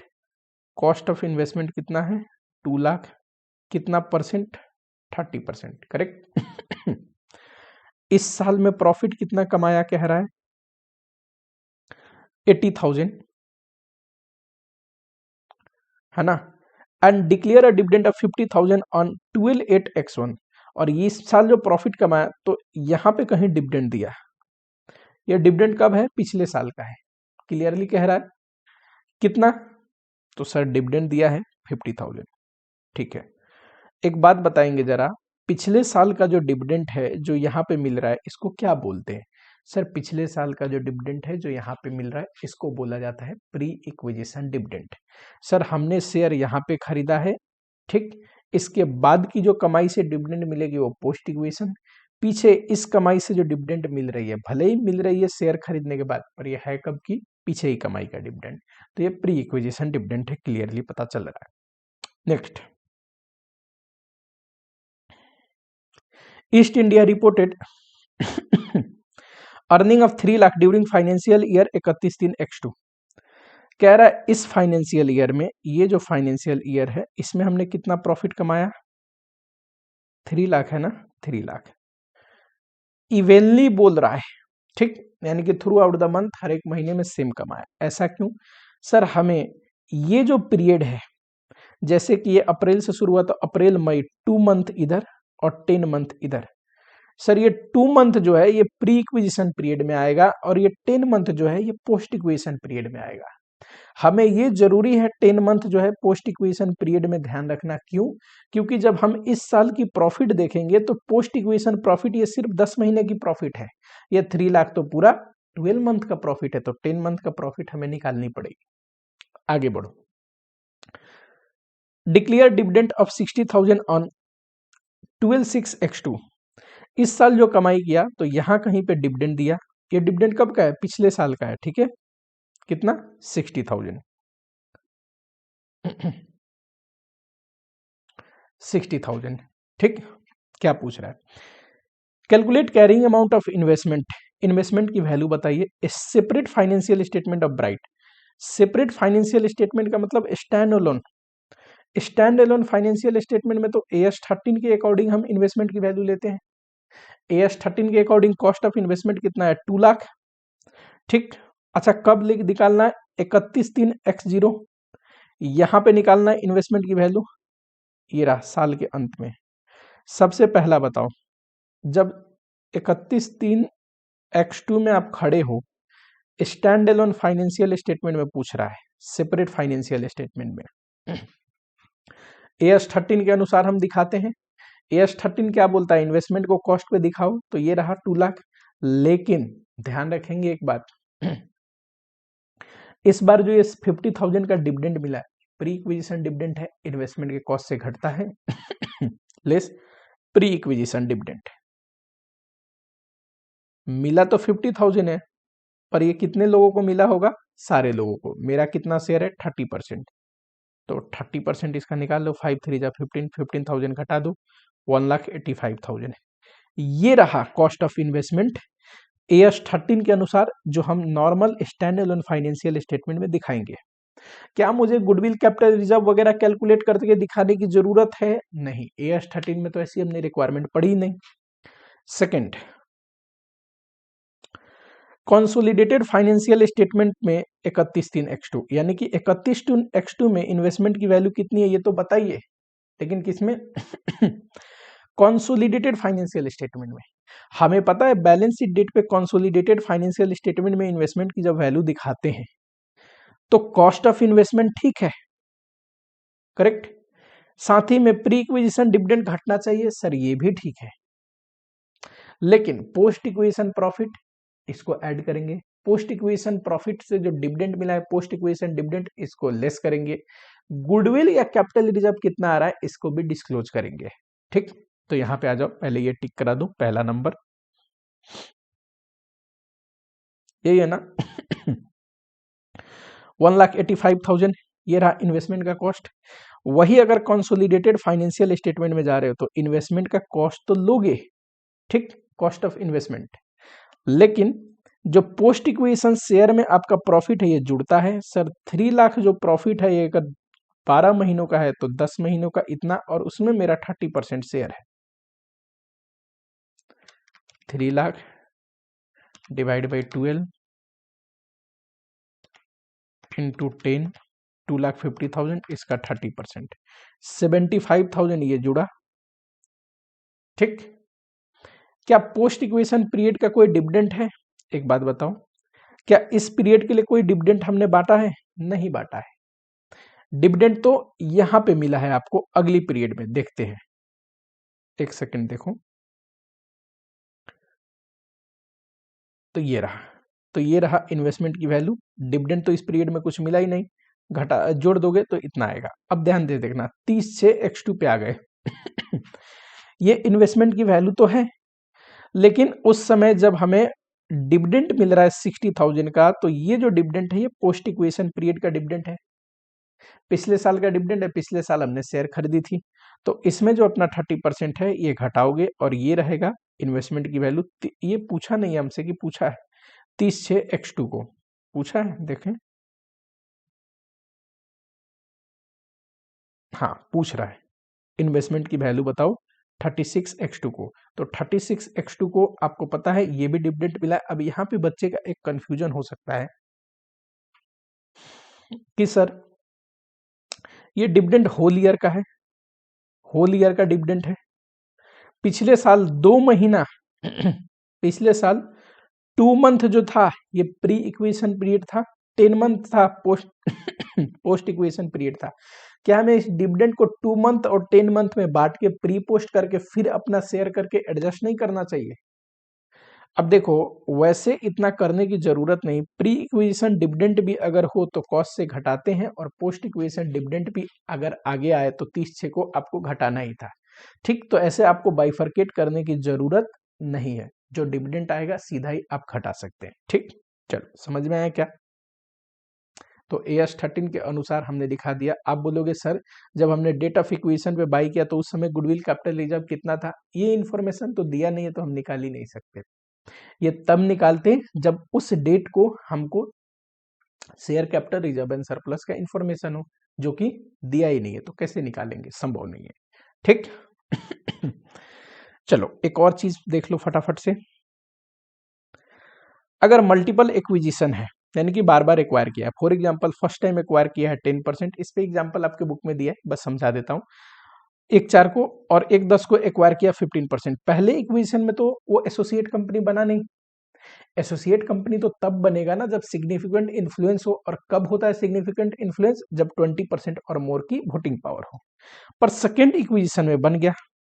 अब जब सेकेंड इक्वेशन में बना, जब एसोसिएट बन गया, तभी तो इक्विटी मेथड लगा सकता हूं। हाँ जी, तभी लगाओगे आप इक्विटी मेथड, लेकिन लगाओगे दोनों के लिए। इसको नॉर्मली रिकॉर्ड करते हैं हम। बाद में जब एसोसिएट बन गया तो इक्विटी मेथड लगेगा, पर इस इन्वेस्टमेंट के लिए भी लगेगा और इसके लिए भी लगेगा। जब एसोसिएट बन गया तो टोटल इन्वेस्टमेंट के लिए आपको इक्विटी मेथड लगानी है। सेकेंड केस, मान लो पहले ही इन्वेस्टमेंट में 25% शेयर खरीदा था, बाद में 5% और खरीदा, तो फर्स्ट ही इन्वेस्टमेंट में देखो ध्यान से एसोसिएट बन गया, तो आपको फर्स्ट इन्वेस्टमेंट से ही, इस डेट से ही इक्विटी मेथड अप्लाई करना है। आगे ये इन्वेस्टमेंट किया एडिशनल, इस पे भी इक्विटी मेथड अप्लाई करना है, हमारा एसोसिएट है, ये कह रहा है। इलस्ट्रेशन देख लेना, सिंपल सा है, समझ में आ जाएगा। अब आता है financial reporting of interest in joint venture. ठीक, जॉइंट वेंचर क्या होता है? जब दो या दो से ज्यादा लोग एग्रीमेंट करके एक कॉमन इकोनॉमिक एक्टिविटी को परफॉर्म करते हैं, इकोनॉमिक एक्टिविटी को परफॉर्म करते हैं, जिसमें वो जो भी दो लोग हैं या दो से ज्यादा लोग हैं, उनका जॉइंट कंट्रोल होता है। ठीक, तो इस एग्रीमेंट को बोलते हैं, इस अरेंजमेंट को बोलते हैं जॉइंट वेंचर। जॉइंट वेंचर में दो या दो से ज्यादा पार्टी हो सकते हैं। एग्रीमेंट होना जरूरी है। एग्रीमेंट रिटेन भी हो सकता है, ओरल भी हो सकता है। किस चीज के लिए? कि मिल के कोई इकोनॉमिक एक्टिविटी परफॉर्म कर रहे हैं। इकोनॉमिक एक्टिविटी का मतलब प्रॉफिट ड्रिवन एक्टिविटी, एक्टिविटी जो कि परफॉर्म करते हैं प्रॉफिट मोटिव से, प्रॉफिट मोटिव से। ठीक, मान लीजिए मैं एक कंपनी हूं, अब ये दो इंडिविजुअल भी हो सकते हैं, कंपनी भी हो सकते हैं, इसमें जरूरी नहीं कंपनी हो। मैं एग्जांपल ले रहा हूं, मान लो मैं एक कंपनी हूं ए लिमिटेड, एक है बी लिमिटेड। ठीक, एक बहुत बड़ा प्रोजेक्ट है जो मैं अकेला नहीं कर सकता। फॉर एग्जांपल मैं कंस्ट्रक्शन कंपनी हूँ, ये भी कंस्ट्रक्शन कंपनी है, दोनों छोटे छोटे हैं, लेकिन दोनों हम मिल के इस प्रोजेक्ट को कर सकते हैं। प्रोजेक्ट बड़ा है ना, मैं अकेला कर सकता हूँ, नहीं, ये हम दोनों मिल के अगर इस प्रोजेक्ट को करें तो कर सकते हैं। ठीक, तो हम दोनों मिल के एक कॉन्ट्रेक्चुअल एग्रीमेंट बनाते हैं। ठीक, किसी इकोनॉमिक एक्टिविटी को परफॉर्म करने के लिए। ठीक, और जब इंपॉर्टेंट क्या है? ज्वाइंट कंट्रोल, दोनों का शेयरिंग ऑफ पावर होना चाहिए। समझ में आ रहा है? तो उसको बोलेंगे, क्या बोलते हैं? ज्वाइंट वेंचर बोलते हैं इस अरेंजमेंट को। ये कॉन्ट्रेक्चुअल एग्रीमेंट है दो या दो से ज्यादा लोगों में। ठीक, किस लिए? टू अंडरटेक इकोनॉमिक एक्टिविटी, कोई इकोनॉमिक एक्टिविटी को परफॉर्म करने के लिए। इकोनॉमिक एक्टिविटी मतलब activity which are undertaken for a profit motive which is subject to joint control. जो भी लोग है ना, हमें बोला जाता है को वेंचरर। अब कोई इन्वेस्टिंग पार्टी बोलता है, कोई को वेंचरर बोलता है, कोई वेंचरर बस बोलता है। जो भी को वेंचरर होते हैं ना, इनका क्या होता है? ज्वाइंट कंट्रोल होता है इस इकोनॉमिक एक्टिविटी के ऊपर। समझ में आया क्या? इस अरेंजमेंट को बोलते हैं ज्वाइंट वेंचर। ठीक, चलो ऐसे बहुत सारे आपने एग्जाम्पल देखे होंगे जहां दो बड़ी कंपनियां मिलकर एक सिंगल प्रोजेक्ट को कर रही हैं, ज्वाइंट वेंचर के रूप में करती हैं। ठीक, ज्वाइंट वेंचर तीन टाइप में आपको देखने को मिल सकता है: jointly controlled asset, jointly controlled operation, jointly control entity. Jointly control asset में क्या होता है? दो या दो से ज्यादा लोग मिलके एक एसेट को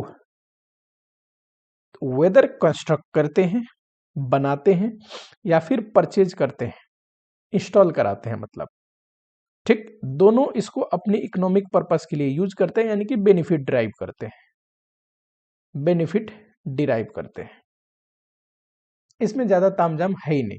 ठीक, ज्वाइंटली कंट्रोल एसेट, एक एसेट है जिसको दोनों ज्वाइंटली कंट्रोल करते हैं, दो या दो से ज्यादा लोग, जो भी है को वेंचरर, वो क्या करते हैं?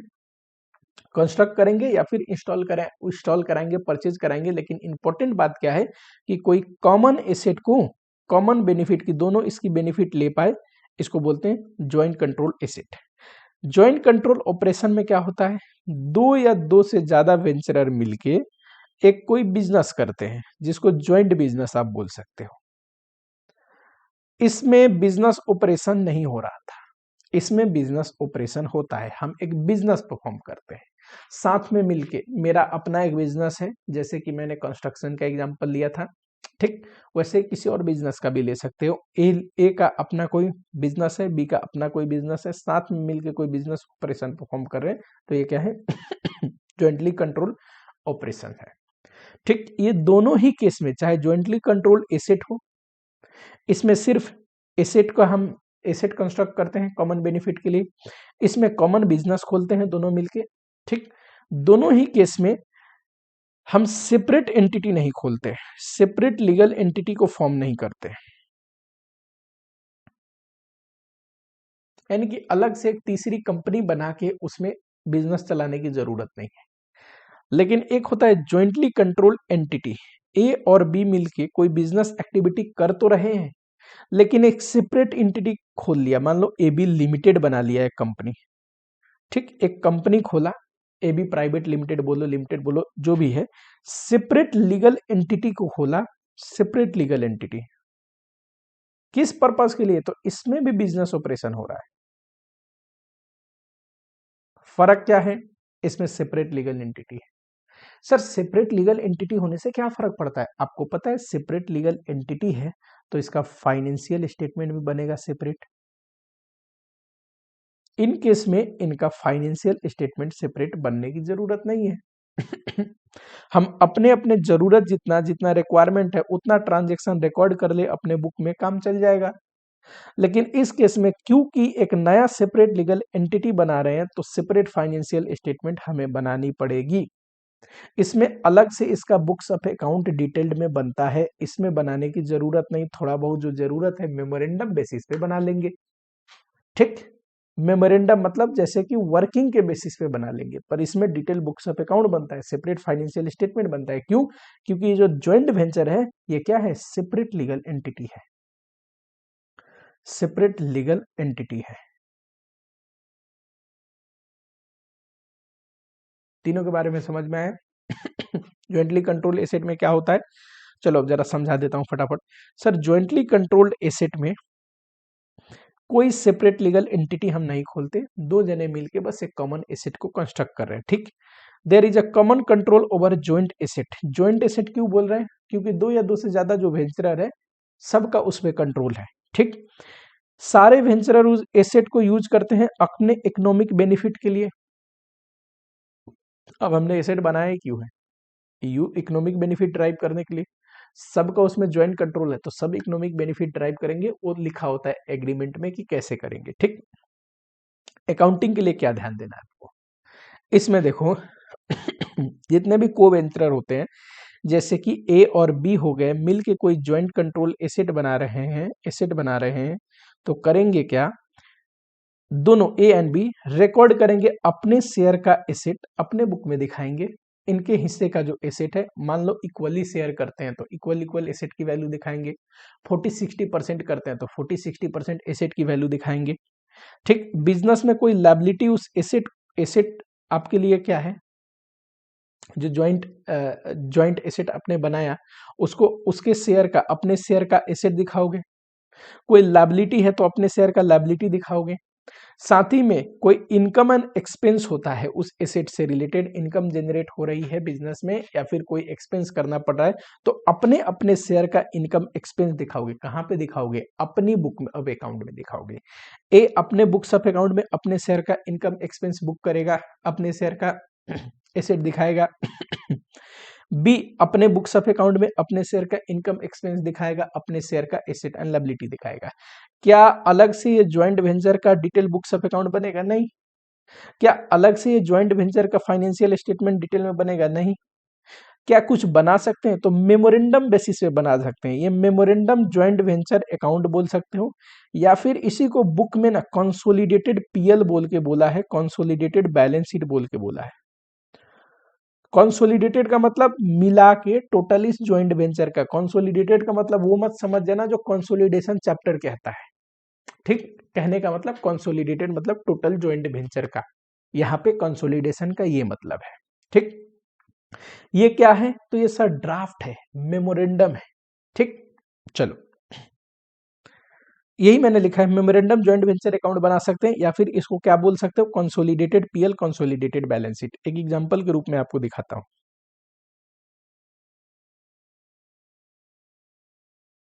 ये रहा ज्वाइंटली कंट्रोल एसेट।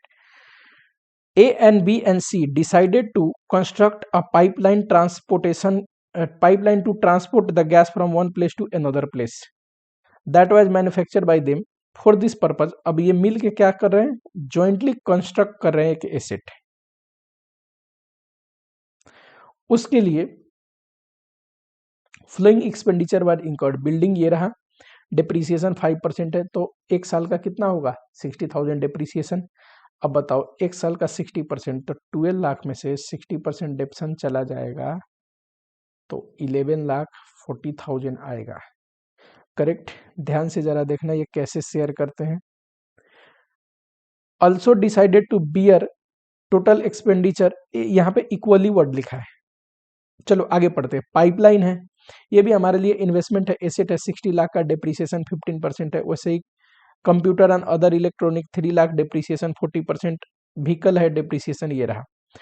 खर्चे को भी इक्वली बांटते हैं, 6 लाख खर्चा हुआ है, ठीक टोटल, और 3 जने हैं ए बी सी। अब जब इक्वली खर्चे को बांट रहे हैं तो ऑब्वियसली इनका शेयर क्या है, इक्वल है। इक्वल है तो मैंने क्या बताया कि ए हो या बी हो या सी हो, ये अपने बुक में जो भी रिलेटेड खर्चे है, मान लो खर्चे 6 लाख है, इक्वली तो 2-2 लाख खर्चा दिखाएंगे, ठीक। जितने भी एसेट पे डिप्रिसिएशन था, फॉर एग्जांपल ये रहा डिप्सन, पहला एसेट पे 60,000, तीनों जनों को इक्वली बटेगा तो 20,000 बटेगा। डिप्सन इज एक्सपेंस, 20,000 बटेगा। कहने का मतलब खर्चे को अपने शेयर को रिकॉर्ड करेंगे। सिमिलरली एसेट, मान लो ये बिल्डिंग है, इसको इक्वली रिकॉर्ड करे एज एसेट, 11,40,000 डिवाइड बाई 3, 3,80,000 आ रहा है, तो 3,80,000, 3,80,000, 3,80,000, तीनों अपने बुक में बिल्डिंग को एज एसेट दिखाएंगे, ये कहने का मतलब है, ठीक। चलो ये कंसोलिडेटेड बैलेंस शीट बनाया है, ये इंपॉर्टेंट नहीं है, जरा आपको इंपॉर्टेंट बात बताता हूं। ये रहा एक की बुक में, एक क्या करेगा, तो देखो खर्चे जो डिप्रिसिएशन है, यहाँ पे ध्यान से देखना, बिल्डिंग में मैंने बोला था कि नहीं 20,000 बटेगा, देखो ए के बुक में बिल्डिंग इसने खर्चा दिखाया कि नहीं 20,000 अपने शेयर का खर्चा। वैसे ही और सारा भी डिप्रिसिएशन का खर्चा जोड़ोगे तो ये आया। दूसरी चीज, डिप्रिसिएशन के बाद एक और चीज था ना खर्चे में, डिप्रिसिएशन आ गया, ये रहा डिप्रिसिएशन। पाइपलाइन का खर्चा था, मैंने क्या बोला था, 2-2 लाख सबके हिस्से में बटेगा, देखो 2-2 लाख दिखाया, तो अपने शेयर ऑफ एक्सपेंस बोल सकता हूं। क्या कोई इनकम होता तो शेयर ऑफ इनकम भी अपने बुक में दिखाता। सिमिलरली एसेट देखो, एसेट में तो 4 एसेट है, सबसे पहले बिल्डिंग का था, मैंने बोला सबके हिस्से में कितना आएगा, 3,80,000 बिल्डिंग का शेयर दिखाना पड़ेगा। क्या इसने 3,80,000 बिल्डिंग का शेयर दिखाया, एसेट का कॉस्ट अपने हिस्से का 12 लाख डिवाइड बाई 3, 4 लाख तीनों जने दिखाएंगे, और उस पर डिप्रिसिएशन 20,000, 3,80,000। तो देखो वैसे ही सारे एसेट में अपना हिस्सा, एसेट में 1/3 1/3 1/3 मिलेगा, खर्चे में भी 1/3 1/3 1/3 मिलेगा, और रिकॉर्ड करेंगे, यानी कि इनकम एक्सपेंस एसेट लायबिलिटी अपने शेयर का रिकॉर्ड करते हैं, ठीक। क्या ज्वाइंट वेंचर का कोई बुक्स ऑफ अकाउंट डिटेल में बनता है, नहीं। क्या ज्वाइंट वेंचर का फाइनेंशियल स्टेटमेंट बनता है, नहीं। आप बोलोगे सर यहां तो बन रखा है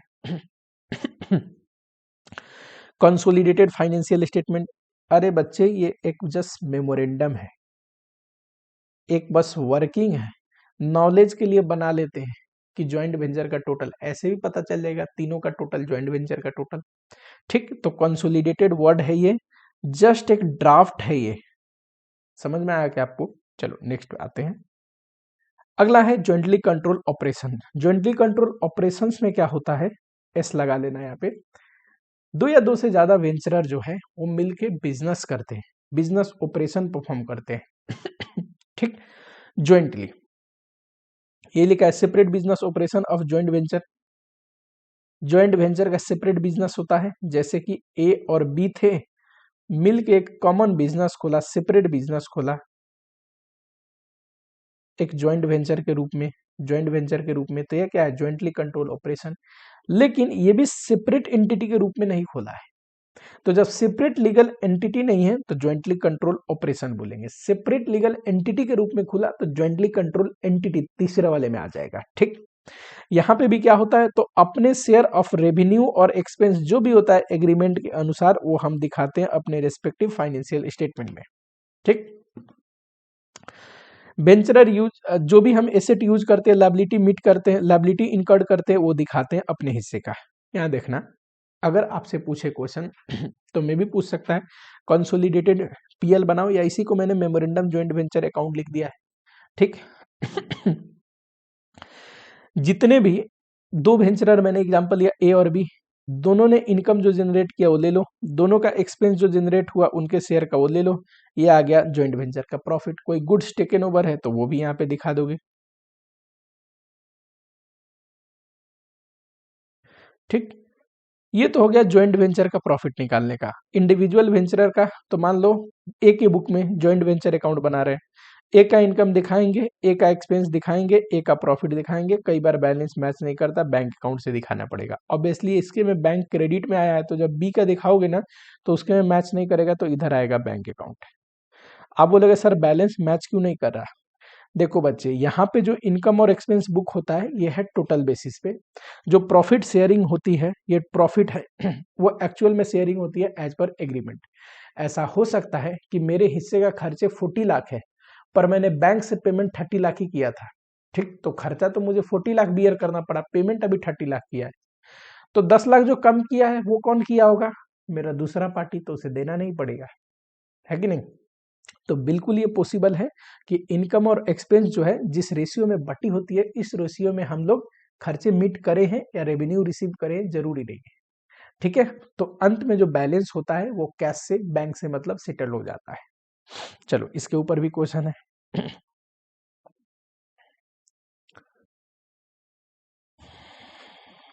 कहाँ गया? इसके ऊपर भी क्वेश्चन था ना, देखते हैं, ये रहा। यहाँ देखो ये पूरी कहानी दे रखी है, ये रहा पूरी कहानी दे रखी है। ठीक, ABC जॉइंट वेंचर में इंटर हुए, परचेज किया, एक लैंड कंस्ट्रक्ट किया, दिस दैट। मेरा मुद्दा ये रहा, consolidated profit and loss account, इसी को मैंने क्या बोला था कि मेमोरेंडम है, ये मेमोरेंडम जॉइंट वेंचर अकाउंट भी लिख सकते हो। देखो तीनों ने जो सेल किया, 3 है यहाँ पे, ले लिया। तीनों ने जो कॉस्ट इनकर्ड किया है वो ले लिया। ठीक, जो भी गुड्स टेकन ओवर है वो भी हमने लिख दिया यहाँ पे। और अंत में ये जो प्रॉफिट है, प्रॉफिट शेयरिंग कैसे हो रहा है यहाँ पे देखोगे, लिखा ही होगा।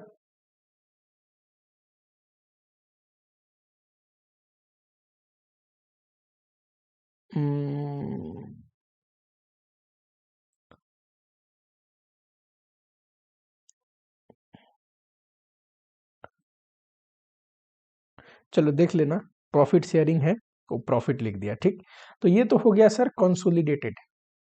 इंडिविजुअल करना हो तो जैसे कि ए का बुक में आते हैं, ए के बुक में तो ए का रेवेन्यू यहाँ पे हमने लिख दिया। ठीक, देखो यहाँ पे ए का रेवेन्यू 40 लाख, ए ने गुड्स टेकन ओवर किया था 10 लाख का, ए ने जो खर्चा किया है वो 60 लाख प्लस 60,000, ठीक, प्लस 2 लाख, तो ये सारे यहाँ पे डाल दोगे।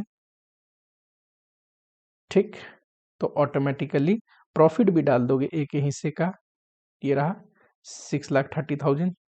ठीक, और यहाँ पे जो बैलेंसिंग आएगा वो बैंक से आएगा, अभी मत डालना, अभी बी और सी का भी बनाना। जब बी और सी का बनाओगे तो इनका बैलेंसिंग फिगर भी आ रहा है, इनका बैलेंसिंग फिगर में आपने बी और सी के लिए ए डाला तो ए के बैलेंसिंग फिगर में बी और सी आएगा, ऑटोमेटिकली जो बैलेंस है वो टैली हो जाएगा। ठीक, आपने ये रेगुलर बैच में डिटेल में पढ़ी होगी, मेरा काम है एक बार आपको रिकॉल करा देना। थर्ड आइए, ज्वाइंटली कंट्रोल एंटिटी। इसमें ऐसा क्या नया है जो पिछले 2 में नहीं था? तो इसमें ए और बी मिलके अगर कोई बिजनेस एंटिटी खोलते हैं, मान लो ए बी लिमिटेड कंपनी के रूप में as a separate legal entity कोई बिजनेस ऑपरेशन करने के लिए, तो ये क्या है, ज्वाइंटली कंट्रोल एंटिटी है। ठीक, तो एंटिटी है तो ऑब्वियसली सेपरेट फाइनेंशियल स्टेटमेंट बनता है, बुक्स ऑफ अकाउंट मेंटेन होता है। ध्यान से देखेंगे, ये तो इसका है। और कैसे बनेगा, तो शेड्यूल 3 के अनुसार books of account financial statement बनता है, इसमें तो कोई दिक्कत ही नहीं है। तो बैलेंस शीट और पीएल शेड्यूल 3 के अनुसार बनाएंगे।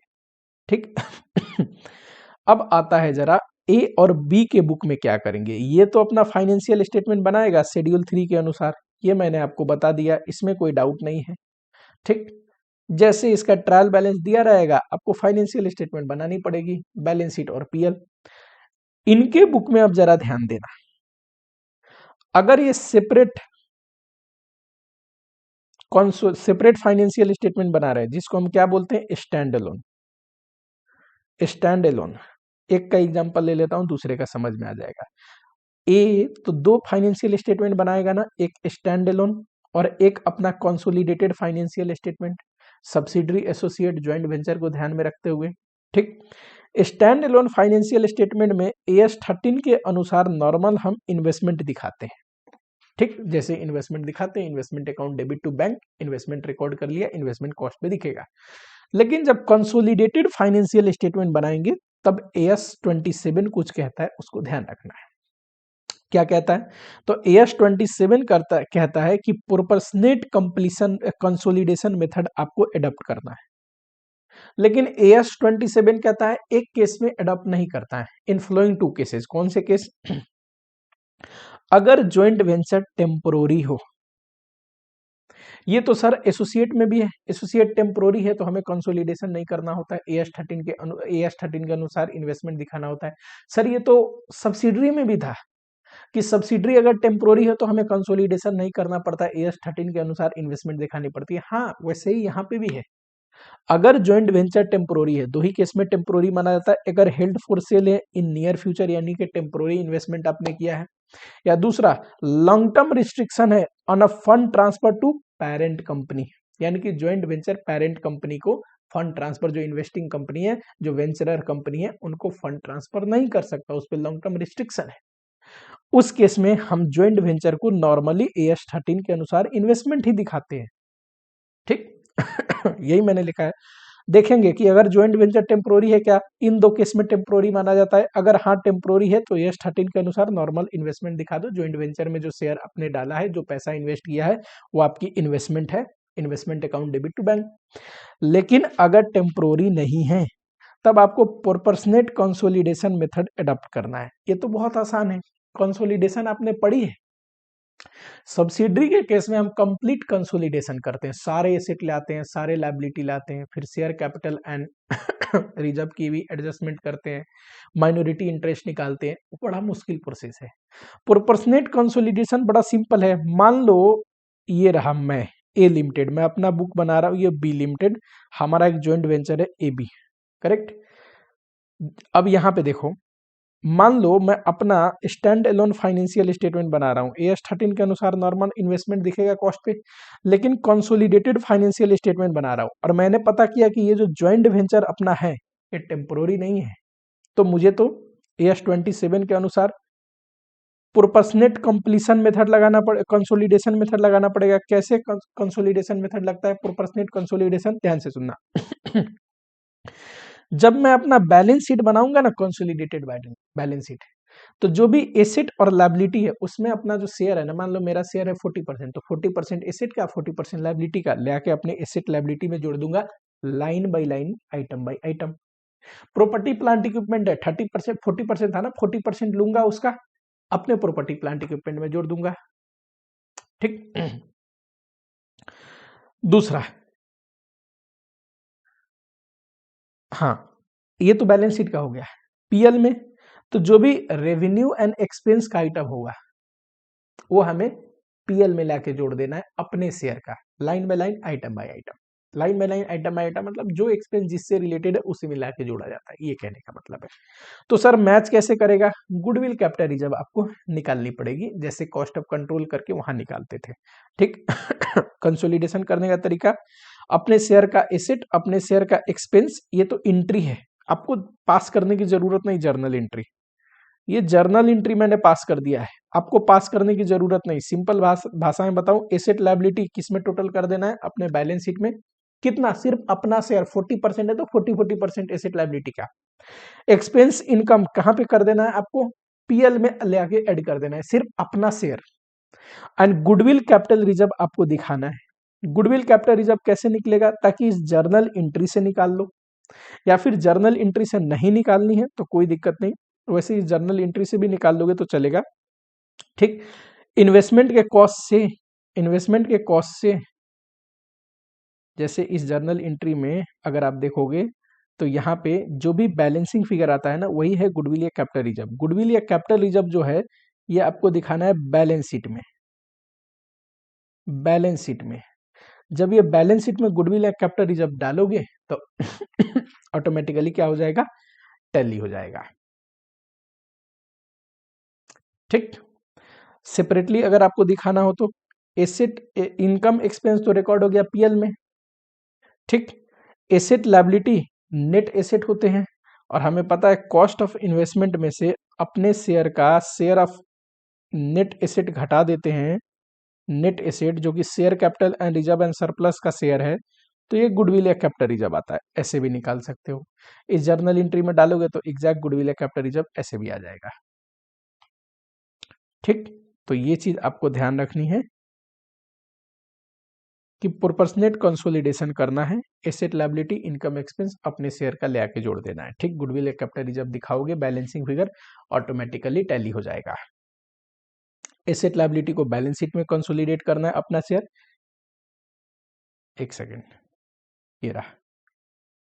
एंड इनकम एक्सपेंस को पीएल में कंसोलिडेट करना है।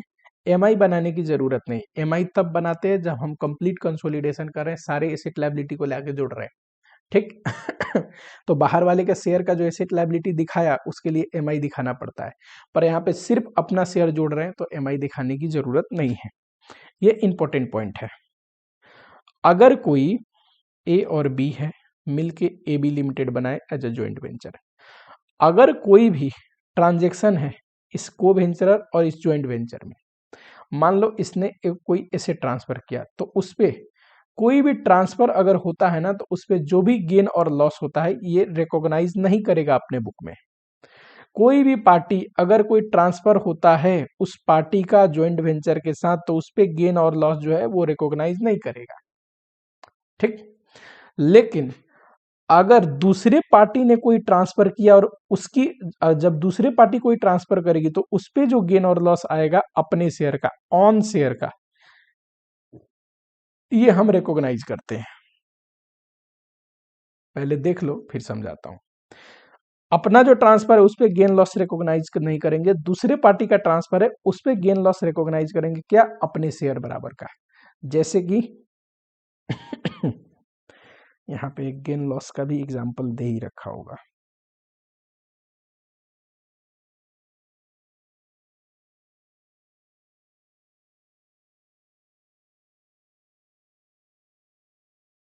ये रहा, ए और B establish a separate vehicle, that is entity J, where each operator has 50% ownership interest and each take 50% of output। ठीक, ए और बी मिलके एक सेपरेट एंटिटी बनाए हैं जे, जॉइंट वेंचर है, दोनों का 50-50% क्या है? इंटरेस्ट है। On information of joint venture, on formation of joint venture, जब जॉइंट वेंचर फॉर्मेट हुआ, A contributed a property fair value, A ने क्या दिया? एक प्रॉपर्टी दिया जिसका फेयर वैल्यू कितना था? 110 crore. Agree to contribute his experience over the year toward the venture, A ने एसेट डाला, ठीक, और अपना एक्सपीरियंस तो देगा ही, काम करेगा। ठीक, सिमिलरली बी ने कंट्रीब्यूट किया क्या है? इक्विपमेंट। बी ने कंट्रीब्यूट किया इक्विपमेंट जिसका वैल्यू था 120 करोड़। करेक्ट, ये जो भी एसेट दे रहे हैं ना, ए ने जो एसेट दिया उसका बुक वैल्यू था 50 करोड़, 100 करोड़ सॉरी, और बी ने जो इक्विपमेंट दिया उसका जो बुक वैल्यू था वो था 80 करोड़। मैंने क्या समझाया आपको? ए ने जो ट्रांसफर किया है उस पे गेन और लॉस रिकॉग्नाइज नहीं करेगा, लेकिन बी ने जो ट्रांसफर किया है उस ट्रांसफर पे गेन और लॉस रिकॉग्नाइज करेगा। ये कैसे करेगा तो बताओ। जो भी हमें रिसीव होता है, जो भी हमें व्हाट वी रिसीव, वो ध्यान देना है। बताओ 120 करोड़ का है जो ज्वाइंट वेंचर में आ रहा है, एसेट जो बी दिया वो 120 करोड़ का है। 120 करोड़। ज्वाइंट वेंचर में मेरा शेयर कितना है बताना जरा। सर मेरा शेयर है 50%, तो ये हो गया 60 करोड़ का। और हमने क्या दिया, व्हाट वी गेव, ये बस लिख रहा हूं ऐसे, आपको what we receive what we gave लिखना नहीं है, याद करने के लिए है, ठीक। इसको आप लिख सकते हो, इसको लिखा जाता है कैसे, fair value of asset from other party. और ये क्या है, क्या हमने दिया था, तो ए ने दिया था, देखो ए को कितना रिसीव हुआ, वैल्यू 60 करोड़ का। क्यों, बी ने जो कंट्रीब्यूट किया एसेट जे को ज्वाइंट वेंचर का, तो ज्वाइंट वेंचर में तो ए का भी शेयर है 50%, तो ये रहा ए के हिस्से का। ए ने जो एसेट दिया था वो ए के पास से गया, ए को मिला क्या, ये ए के पास से गया क्या, इसका अपना जो ये था प्रॉपर्टी था, कितने का बुक वैल्यू का था, तो प्रॉपर्टी का बुक वैल्यू था 100 करोड़, 50% ऑन शेयर 50 करोड़, तो 10 करोड़ का गेन हुआ है, किसको, ए को, ठीक। यहां देखो consolidate A gain in consolidated financial statement, ध्यान से सुनना। A share in fair value of asset contributed by B to entity 60 crore, और ए ने जो एसेट दिया था उसका बुक वैल्यू में उसका शेयर, और ये रहा ए का गेन। सिमिलरली बी किस पे गेन निकालेगा, अपना जो एसेट दिया उस पे नहीं, ए ने जो प्रॉपर्टी कंट्रीब्यूट किया है उस पे।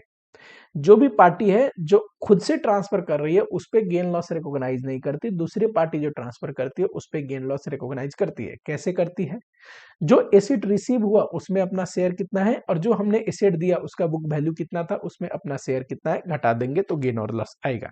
ए का जैसे किया, बी का आप वैसे ही कर सकते हैं। बी के केस में देखो, बी खुद जो दिया है उस पे गेन और लॉस रिकॉग्नाइज नहीं करेगा, किस पे करेगा, ए ने जो ट्रांसफर किया है 110 करोड़ का था उसका 50%, बताओ 110 का 50% 55 आना चाहिए, correct. Fair value of asset है ये जो रिसीव हुआ। बी ने दिया कितना, तो बी ने जो दिया है 80 करोड़ का बुक वैल्यू का, उसका 50% 40 करोड़ होता है, तो 15 करोड़ का गेन जो है वो बी रिकॉग्नाइज करेगा, गेन रिकॉग्नाइज बाय बी, कितना आएगा, गेन रिकॉग्नाइज बाय बी, ये आएगा 15 करोड़।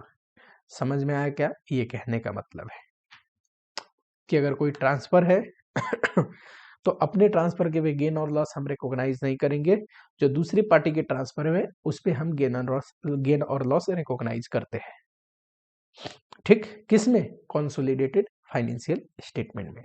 समझ में आया क्या आपको, कंसोलिडेटेड फाइनेंशियल स्टेटमेंट कैसे बनाते हैं, proportionate completion, proportionate consolidation method से। क्या होता है सर प्रोपोर्शनेट कंसोलिडेशन, जितना परसेंट अपना शेयर है उतना ही परसेंट हम कंसोलिडेट करेंगे, एसेट लायबिलिटी इनकम एक्सपेंस सब चीज।